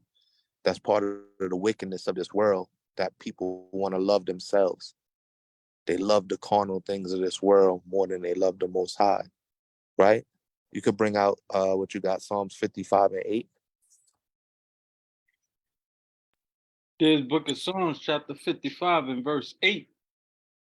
I would hasten, Salakia, I would hasten my escape from the windy storm and tempest. From the windy storm and the tempest. We got to thank the Most High that He helped us to escape those things. Right, we was out at Passover, and there was a big storm that came through. Choni was bringing out the word, and the Spirit was with him, and he brought the rain with him. It was like he was doing the rain dance or something. He was the bringer of rain. Poured for like 5 minutes while Choni was bringing the fire and the fury to these wicked heathen, and he was doing a mighty job in the Spirit. So we got to thank the Most High that He helps us to escape that storm. He helps us to escape the storms in life. Your boss coming against you, things going bad in the house, bills is coming up against you. You got to pay bills. You got to go listen to your boss to pay the bills. You come back home, things sometimes is out of order. You know, everything ain't exactly how you want it to be. We got to thank the Most High that He helps us to get out of that storm. Right? It's like Yahweh with the disciples, and Yahweh rebuked the storm. There's days where we're supposed to have camp, and the weather saying it's going to rain. And I got to say, all praise to the Most High that He gives us some time to go out to camp before it rains, so that we can go out and do the work. And the Most High allows us to do that. Last couple of times it was supposed to rain out here in DC, and the Most High gave us some time to get out there before the storm actually hit. And then we got to say, praise be to the Most High for bringing the storm and the wind and the tempest onto His enemies and putting the fear of God in them. The fear of the Most High Yahweh is coming upon these people, because that storm and that tempest is catching them, right? So we're going to drop that, and you can get what we got. John 6 and verse 69. Or start at John 4 and 25. And then we'll go John. So we'll just do it in order. John 4 and verse 25. And I'm gonna put y'all still can see the screen, right?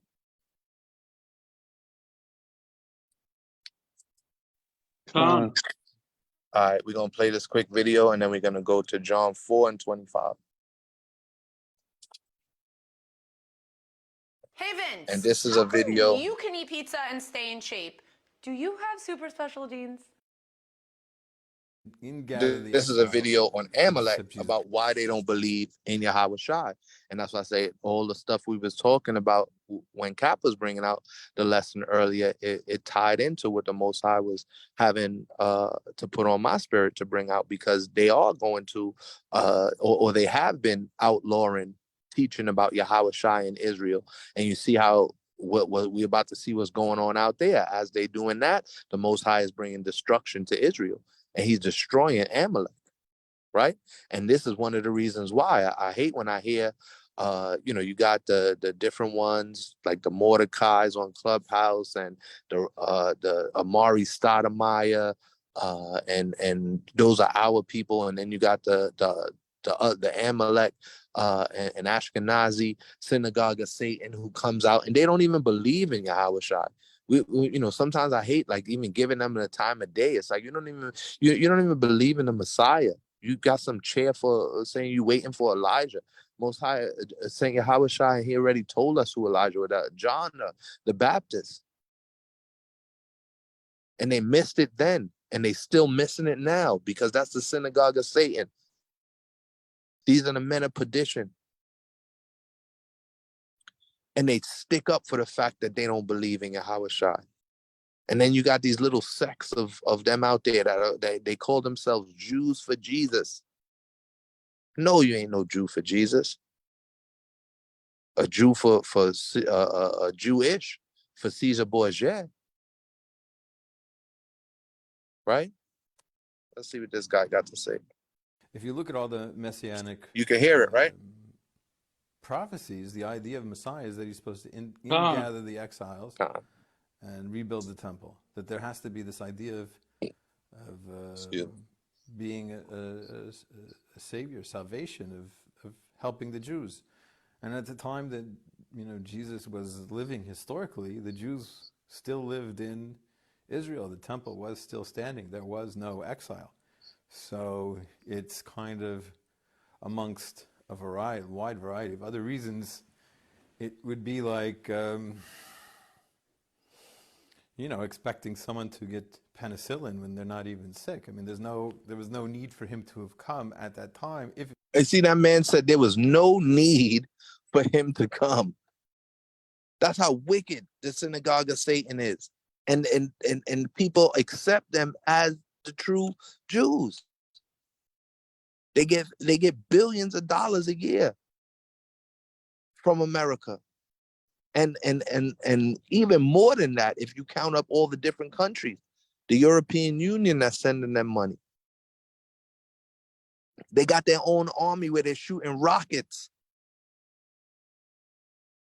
And they got the Iron Dome. But we put our faith in Yahweh and Yahweh Shai. We show forth the true patience of the saints. They're not the true people.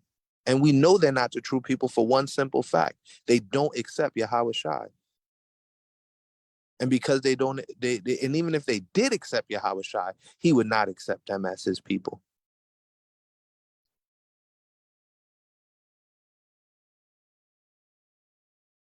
There's no need for the Messiah to come when the temple is standing. Now that the temple is destroyed and the people are dispersed, now we need a Messiah. So that's one gigantic reason. Another reason is that it's a mixture of a lot of Greek myth with Jewish kind of narrative, Jewish stories. So we don't have an idea of the Messiah for us is a person. It's not a deity. It's not a demigod where God is the Father and there's a physical mother that's present in Greek and Roman mythology. There's a wide variety of different Greek myths where the god impregnates a woman, and it's Greek myth. So when Christianity kind of wanted to attract non-Jewish followers, pagan followers, that they had to mix the tropes, mix the narratives. You can't have a book. And that's how we teach the truth. We teach that Joseph is Yahweh Shai's father. Mary is his mother. Joseph planted his seed and Mary conceived. And Yahweh Shai, the Mashiach, was born. And this wicked, that's why Yahweh Shai calls them the synagogue of Satan, because they're doing nothing but lying. It's just pure lies coming out of that man's mouth. And he's trying to latch it on with Greek myths, like the myth of Hercules or Wonder Woman. All of that stuff is Greek myths. Thor, all Norse myths. That's all Edomite history. Has nothing to do with Yahweh and Yahweh Shai. But that's part of the lust of their heart. They still lust after their own mythological gods. And these people lust to be us, like you see in the Maccabees. They try to change the faces of the judges thereof. Like it said in Job, the wicked are in rulership right now. And they sought to go in and change the paintings and change all these the truth into a lie. They don't believe in Yahweh Shai. That's how you know what we teaching is the truth. That's why we say all praise to the Most High, and worthy is the Lamb. Yahushua is our Passover. And this wicked synagogue of Satan don't even have don't have none of the truth at all. Both ways. It can be a God and the descendant in Jewish law, the Messiah has to be a descendant of King David. That is, the father has to be King David. The father can't be kind of... Like we read in the scripture, it's evident that Yahushua sprung out of Judah. He's the Lion of the tribe of Judah. It's written in the scriptures.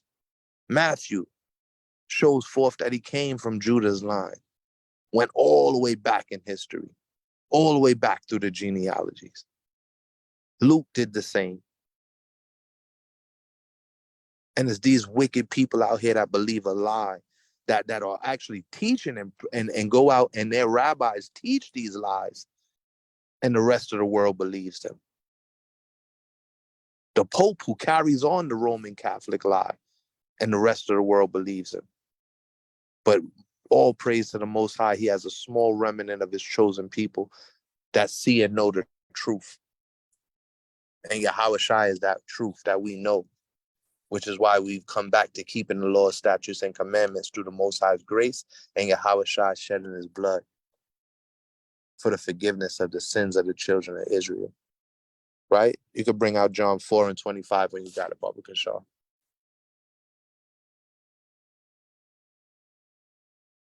Hold on, I got you. Give me a second. And then we got a couple more videos. I think I'm gonna try and get down to the Creflo Dollar. That's 5, 6, 7, 8. Maybe about 10 more minutes worth of videos and a few scriptures to go through, and then we'll go ahead and let everybody wind it down and get some rest for tomorrow for the Shabbat. Bring it out when you got it, King. This is the book of Job, Salakia, the book of John, chapter 4 and verse 25. The woman said unto him, I know that Messiah is come, which is called Christ. When he is come, he will tell us all things. And the Most High, he sent Yahushua, and this woman recognized it. And so it's already written in the scriptures. It's written in the book of John that the Messiah came. It's written in the book of John that this woman, she saw and she understood who the Messiah was. And we see that the Most High, through Yahushua, through the light, is revealing to us his secrets and his mysteries, because he's waking us up to see the prophecies happening around us, and to see all these things that's happening around us on an everyday basis. Literally every day, new prophecy is happening. Right? And so that mystery and that truth that lady, the woman was talking about here in scripture, Most High is revealing it to us. And that's how you know what we're teaching is we're teaching Yahushua, we're teaching the truth. Right? That's all you got on that, right?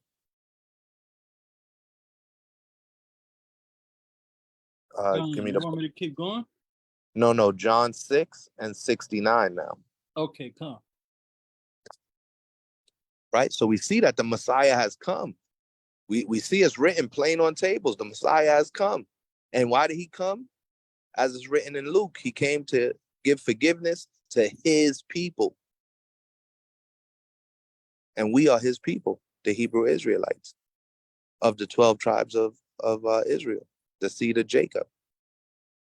Right? The children of Abraham, Isaac, and Jacob, serving the God of Abraham, Isaac, and Jacob. Read what you got for me, King.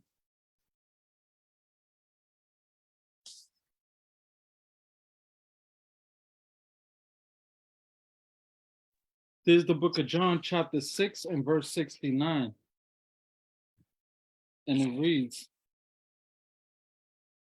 and we believe and are sure that thou art Christ, the Son of the living God.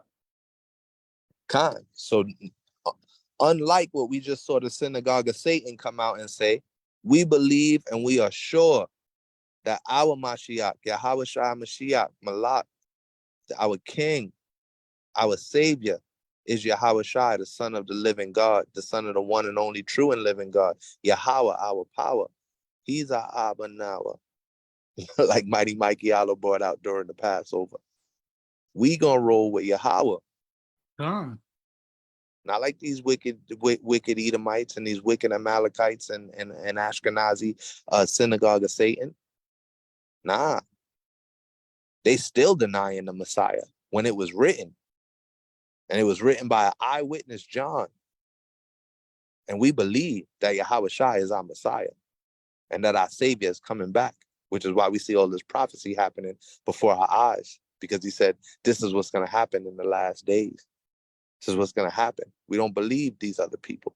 And why we don't believe them? Bring out John 8 and verse 44. Because they are the synagogue of Satan. That's why we don't believe them. Satan means deceiver, right? And Yahweh Shai, he addressed them. Right. And he told them who their pops was. Our father, our Abba Naba is Yahweh. That's our Abba. Right? Read what you got for me, King. John 8 and 44. Book of John, chapter 8 and verse 44. Ye are of your father the devil. They are of their father, the devil, the synagogue of Satan, the chief house of the devil. That's why they don't believe in Yahweh Shai. That's why you seen this Ashkenazi small hat right there say why Jews don't accept Yahweh Shai as the Messiah. No, we believe and we know Yahweh Shai is our Messiah. We don't want no other Messiah. Give us Yahweh Shai. You keep all the rest of that. You keep Muhammad. You could keep the Talmud. You could keep the Quran. Give us Yahweh Shai, and he'll give us to Yahweh. Because who's in his hands, nobody can snatch out. And he'll give us back to the Father. There's no way to the Father but through him. That's how you know these people don't have Yahweh. The Muslims, the synagogue of Satan, they don't have Yahweh. They don't have the one true and living God. Because the only way back to the Father is through Yahweh Shai. Everything is plain on tables and adds up simple. It's only Ashkenazi and Amalek and these wicked Christian and Catholic and Muslim preachers and imams. They try and complicate things. That's why if you ever notice talking to them, sometimes they send you around in so many circles. But when we stay planted and we stay growing good and good fruits, it's a very simple message that we teach.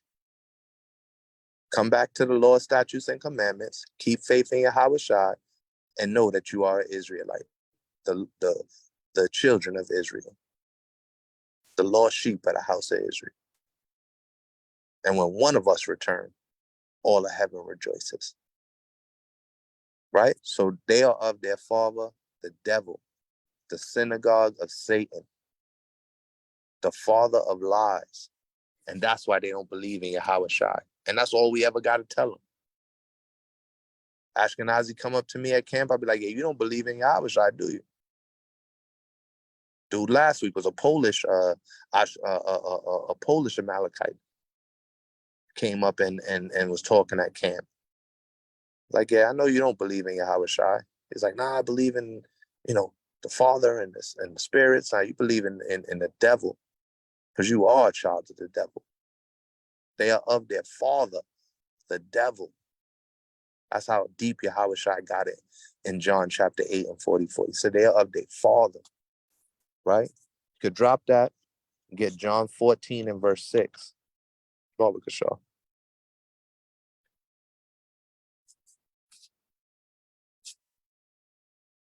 Salakia, you say something? Yeah, when you can get John chapter 14 and verse 6. Drop 8 and 44, get John 14 and 6. John 8. Go ahead. Bring it out. You said 14 and 6? Khan. Yeah, it is the book of John, chapter 14, verse 6. Yahweh Shai say unto him, I am the way, the truth, and the life. no man coming unto the Father but by me. God, you can't get to the Father. All these Amalekites, Ashkenazi, the synagogue of Satan, the small hats, they can't even get to the Father. They could wear their tassels and wear their small hats and have their little curly fries at the side of their head, but you can't get to the Father but yet through Yahweh. That's it. He's the way, the truth, and the life. It's all in him. And he teaches us how to find life and how to find truth and how to find light through keeping the commandments of the Most High Yahweh. By putting our faith and our trust that he's going to come back on a cloud, come back in a chariot, and raise up the Most High's chosen people again. And allow us to rule with him in the heavenly realms. That's the faith that we have in Yahweh Shai. That he's going to come and he's going to give us the opportunity to dash these nations with a rod of iron, to dash their babies against a stone, to have a righteous recompense for the children of the Most High, the inheritance of the Most High, which they stole, which they beat, which they robbed, which they killed and raped, which they hate, because Esau hated his brother and sought to kill him. And they still have that perpetual hatred for us till this day. Through our food, they try to kill us. They put all the chemicals in the air. You see the planes driving around with chemtrails from them. The way that they have the system and society set up is totally contrary to keeping the laws of the Most High. So they try and kill us in that way as well. In every way, shape, or form, that's what the synagogue of Satan and Esau is doing. Trying to kill the children of the Most High. Trying to kill Jacob's children. Because he sought to kill Jacob, our forefather. But Yahweh Shai is the way, the truth, and the life. And the only way we get to the Father is through him. And what's that mean? That means we have to keep faith in Yahweh Shai, that Yahweh Shai is the Messiah, and that he allows us to have the strength and the faith to keep the commandments. Because without him giving us that strength, without him giving us that faith, without him leading us to the truth, we wouldn't be keeping the commandments right now. Without him laying down the blueprint and the foundation and being the chief cornerstone, we wouldn't be keeping the commandments. We would be keeping man's tradition and holding Easter.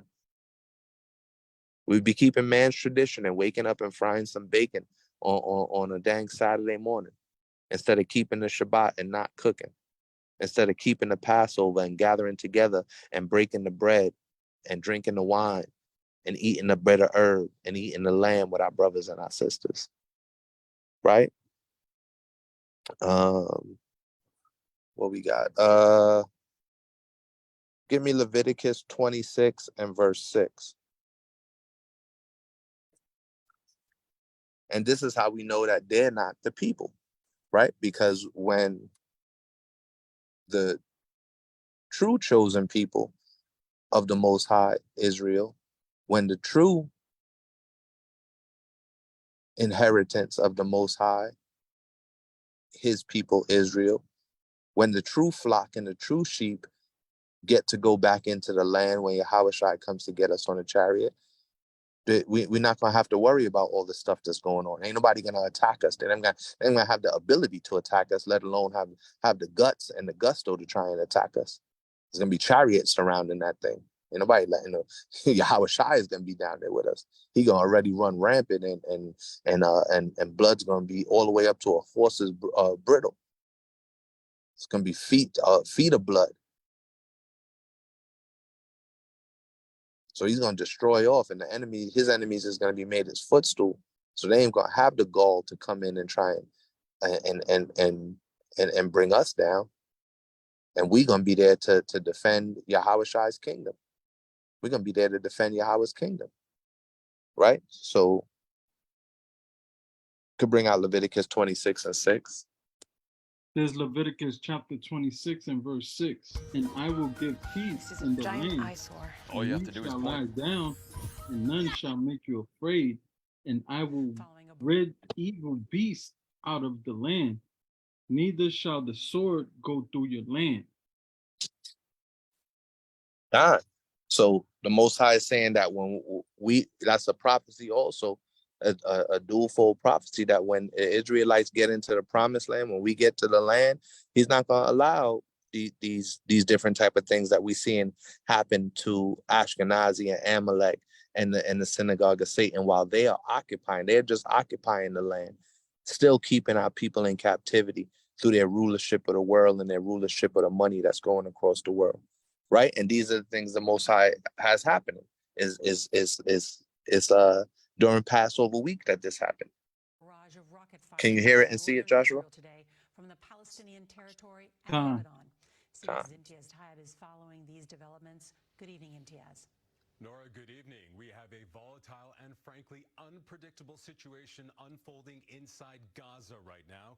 Loud explosions could be heard across the densely populated There's Palestinian rockets territory, blowing up, man. which is controlled by Hamas. And we just read in Leviticus, no sword is going to come upon the land when the true children of Israel get back there. You see those rockets coming across the sky? Sirens going off. Look at this. All hell's breaking loose. All praises. All praises. Bam! Right in a flash bomb. Man threw the flash bomb right up on them. Look like a damn Call of Duty video game out there right now, man. Sensitive time with Passover, Ramadan, and Easter all converging at once, and the fear now is things could spiral out of control. And this is Israel launching airstrikes out there, right? Israel, that's just the name of the land that they're in. The true children of Israel is not going. We gonna be in the air with the chariots. The airstrikes that we gonna launch is gonna be no turning back or coming back from that. It ain't gonna be like these little small punk ass missiles they got. Sorry, my friends going back and forth. They shooting over us to Ishmael, and then Ishmael send his rockets back, and they do it every few years. And I think Cap had brought it out a couple weeks ago. This is a 30-year anniversary of the Passover, Ramadan, and Easter all being held at the same time, and that's why you see all hell breaking loose out there. It's madness. It's all hell breaking loose out there right now, right? We're gonna watch the next video. Let me see. Is this the one? Wait, I think this is the good one. Right? Look at that thing right there, man. Yo. They storming the mosque while the Muslims is in there trying to celebrate Ramadan. Blowing things up, all kinds of people running through the streets, throwing rocks. They firing stun grenades and rubber bullets. People coming out in they jihadis. All hell is breaking loose across the world right now. And we got to say all praise to the Most High.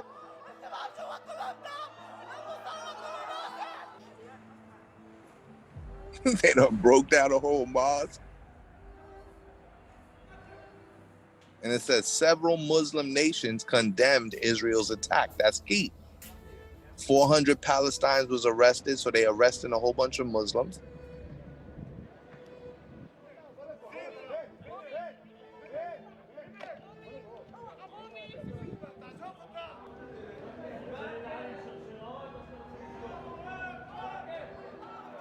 This is the synagogue of Satan, man. There was an 11-day war in 2021. They had us focused on the poison, but there was an 11-day war going on. Look at this, rockets going up. A series of airstrikes. Right? Baba Kashar, you could drop what you got and get me Genesis 16 and verse 12. Because Ishmael's not putting up with this right now. Ishmael, we just read it said Ishmael came together and they condemned it. They basically told Israel, if they keep up this stuff over here, we're gonna watch one more of the raid. If they keep up this stuff over here, that they're gonna retaliate. Ishmael is ready to retaliate. They done went in on one of the holiest days, holiest holidays, Ramadan to Eid, right? That's like the holiest part of all the different stuff that the Muslims celebrate from the Quran is Ramadan to Eid, right? And they're not putting up with this right now. They're not putting up with these Israelis. That's what they are. They're Israelis. They're not Israelites. They're Israelis going in and destroying their mosque. And we got to say all praise to the Most High. We got to pray for that thing to happen. And when we see it happening, we got to say all pray, like Joshua just said, all praise to the Most High. Ka'ala Yahweh. Ba'Shem Yawashai. Ba'Shem Mashiach Yawashai. The Most High is bringing his prophecy to happen and allowing us to be a part of it and to see it. Right? Read what you got from Baba Kishar. Wait, you said Genesis what? 16 and verse 12. Oh, 16.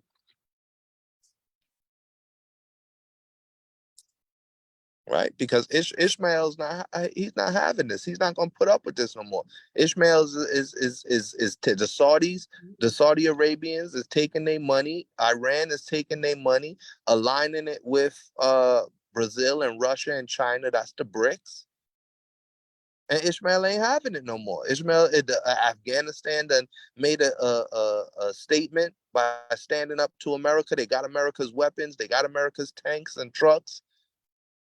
Ishmael and Saudi Arabia got the gas. Now you got the Palestinians and the Iranians and the Syrians and all them Ishmaels banding together right now. All the 12 children of Ishmael's ready to band together. They call them the 12 princes of Ishmael. They ready to band together and fight against Amalek and fight against Ashkenazi and fight against Esau and Edom. They got blessed with a sword too. Ishmael's nothing to play with. And now he said, he's going to stand up to these wicked Edomites, these wicked Amalekites. And they said they're going to band together, right? Bring out what you got for me, okay? There's Genesis chapter 16, verse 12. You want it? Come. 16, verse 12. And he will be a wild man.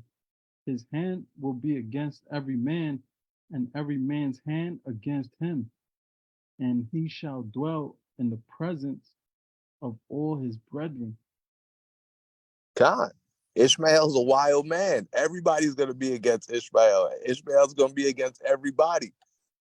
Ishmael ain't playing right now. Ishmael's ready to go hard against these Israelis trying to shoot them up and bomb them up. And Ishmael ain't going to lay down. He's going to get up and he's going to fight. And they're going to fight the physical fight.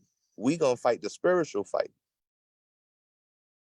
Ishmael's ready to fight, and every man is going to be against him. That's a wild man right there. Ishmael will blow himself up. Ishmael will take a little kid and convince a little kid to strap a bomb to his chest and blow himself up. Allahu Akbar, boom. That's what it said at the beginning of that last video. It's Allahu Akbar, boom. You see stuff start blowing up. It's happening right before our very eyes, right? We watched that. I think CBS had a good video on it too. Might be some of the same footage. Hi friends, Let's check that. Salakia on the commercials. And we just got a few more. Tonight, as Jews around the world begin Passover and Muslims observe Ramadan, tensions are again on the rise in the Holy Land. This follows violent clashes today at one of Islam's holiest sites, the Al-Aqsa Mosque in Jerusalem. Here's CBS's Imtiaz Tayeb. Chaos. It's the same one. Israeli police say this video shows Palestinians attacking them with stones and fireworks. But They beating somebody up in there. That's them beating somebody. A Muslim. That's why Ishmael's ready to stand up and fight. They rushed him while they was in there praying. That's how wicked the synagogue of Satan is. I was praying when Israeli forces started firing stun grenades. They was in there praying and doing their Ramadan thing. And next thing you know, they getting beat, dying. They're putting somebody in a body bag right there. Police claim it's in part to remove worshippers from staying overnight inside the mosque, in violation of an agreement not to do so until the last 10 days of the holy month. But Israeli police have not Got the lady fighting, they yoking the lady up. Wicked Amalekites. Passover involves so much force. Ashkenazi synagogue of Satan, man. Which controls neighboring Gaza responded with rocket fire Bombs blowing up in the sky, bombs over Baghdad for real. As violence between Israelis and Palestinians continues to surge, the fear is it could spiral into a everything burning up, and that's the fire that you see. Is the fire and fury is coming. The Most High's wrath is coming upon this earth, right? You could drop that and get Matthew 24 and 16. And then we just go through two more quick scriptures. It's getting kind of late. Come on.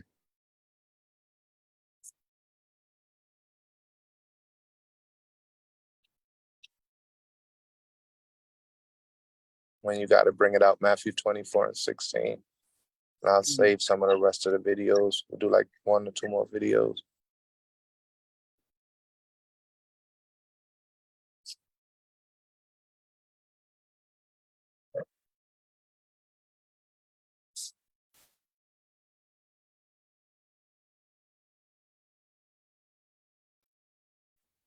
You said Matthew 22? 24 and verse 16. Oh, 24, 16. Uh-uh.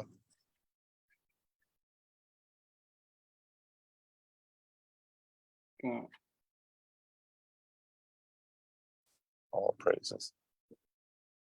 There's Matthew chapter 24 and verse 16. Then let them which be in Judea flee into the mountains.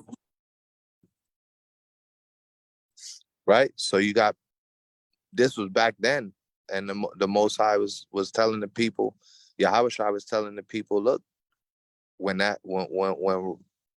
Israel falls, when Jerusalem falls in 70 AD, let them flee into the mountains, right? And from there, we got scattered across the 4 corners of the earth. We were already being scattered, but from there, we truly got scattered because there was no more Jerusalem to go to. We couldn't go back to Jerusalem and hold the feast of the Passover. That was literally the last Passover that during that 70 AD period. You know, Yahweh had the Passover, and the what they call it, the Catholic Church will call it the Last Supper, right? To even further take our minds away from the fact that Yahweh was celebrating the Passover.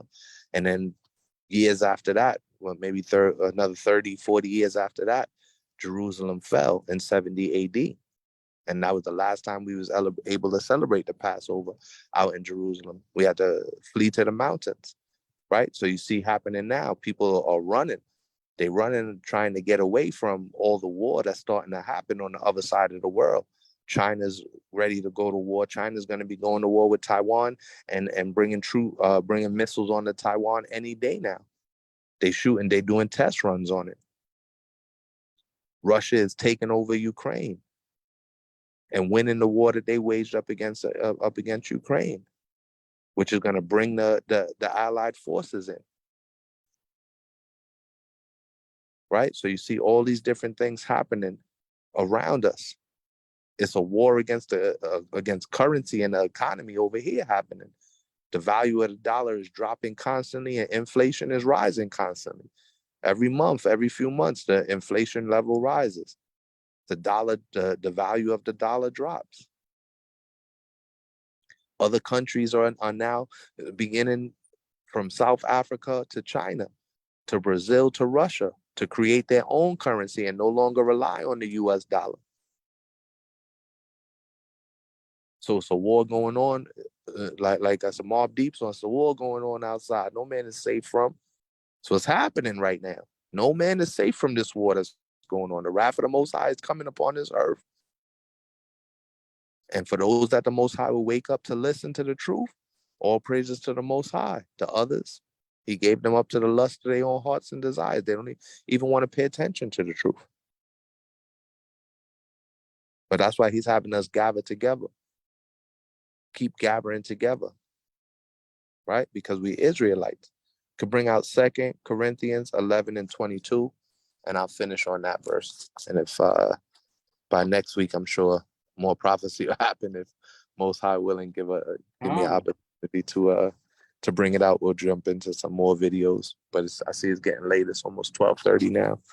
2 Corinthians chapter 11 and verse 22. And tonight's lesson was all praise and thanks to the Most High that we are Israelites. And we got to thank the Most High that he woke us up to who we are, our bloodline of Abraham, Isaac, and Jacob of the 12 tribes of Israel.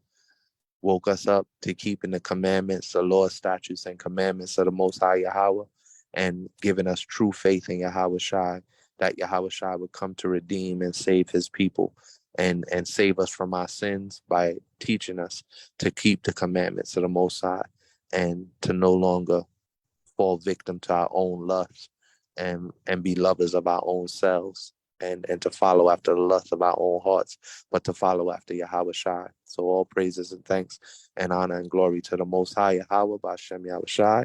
And thank God that we know, thank the Most High that we know that we're Israelites, because the Most High could have gave us up to them lusts. Bring it out when you got it, King. Call it again. 2 Corinthians 11 and 22. Come. This 2 Corinthians.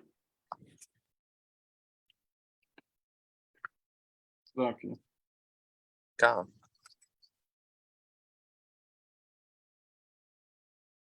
2 Corinthians chapter 11, verse 22.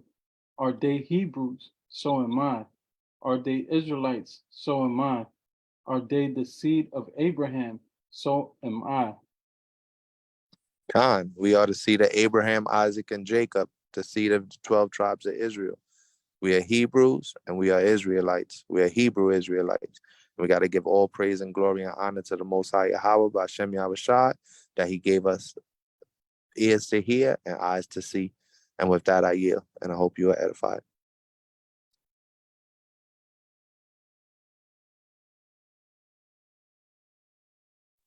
And that will be the conclusion to tonight's lesson. Come. All praises. You there? You there, Cap? Let me see if Cap's still there. All praises. I don't see that he's on. Khan, yeah, I didn't see if he was on. No, it doesn't look like he is. Yeah, you could close us out, King. Okay, Khan. Hold on. Let me see. Yeshaya, are you still on? God, I'm on, King. I'm just multitasking here, just trying to finish up some funny videos while I'm listening to you. Khan, you could do you could say the Lord's Prayer and Khan, and bring I and got lead you. us out in prayer. Khan. Khan, all praises. Khan, the water. Khan, everybody face the east. And close out in the Lord's Prayer.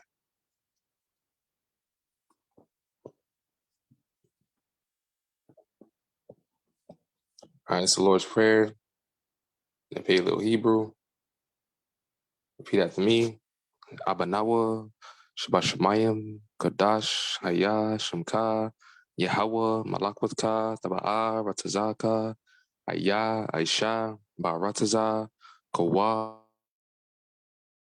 Nawa, Lacham, Kal, Yawam, Wasalak Nawa, Kabawat Nawa, Kasalak Nawa, Kabawati Nawa, Wala'a, Tabi Nawa, Banasai 1, Abal, Hawashai Nawa, Mayan, Rai, Kaya, Laka, Hamalakwath, Wa'ala, Orthurath, Lai Walamyam, Aman.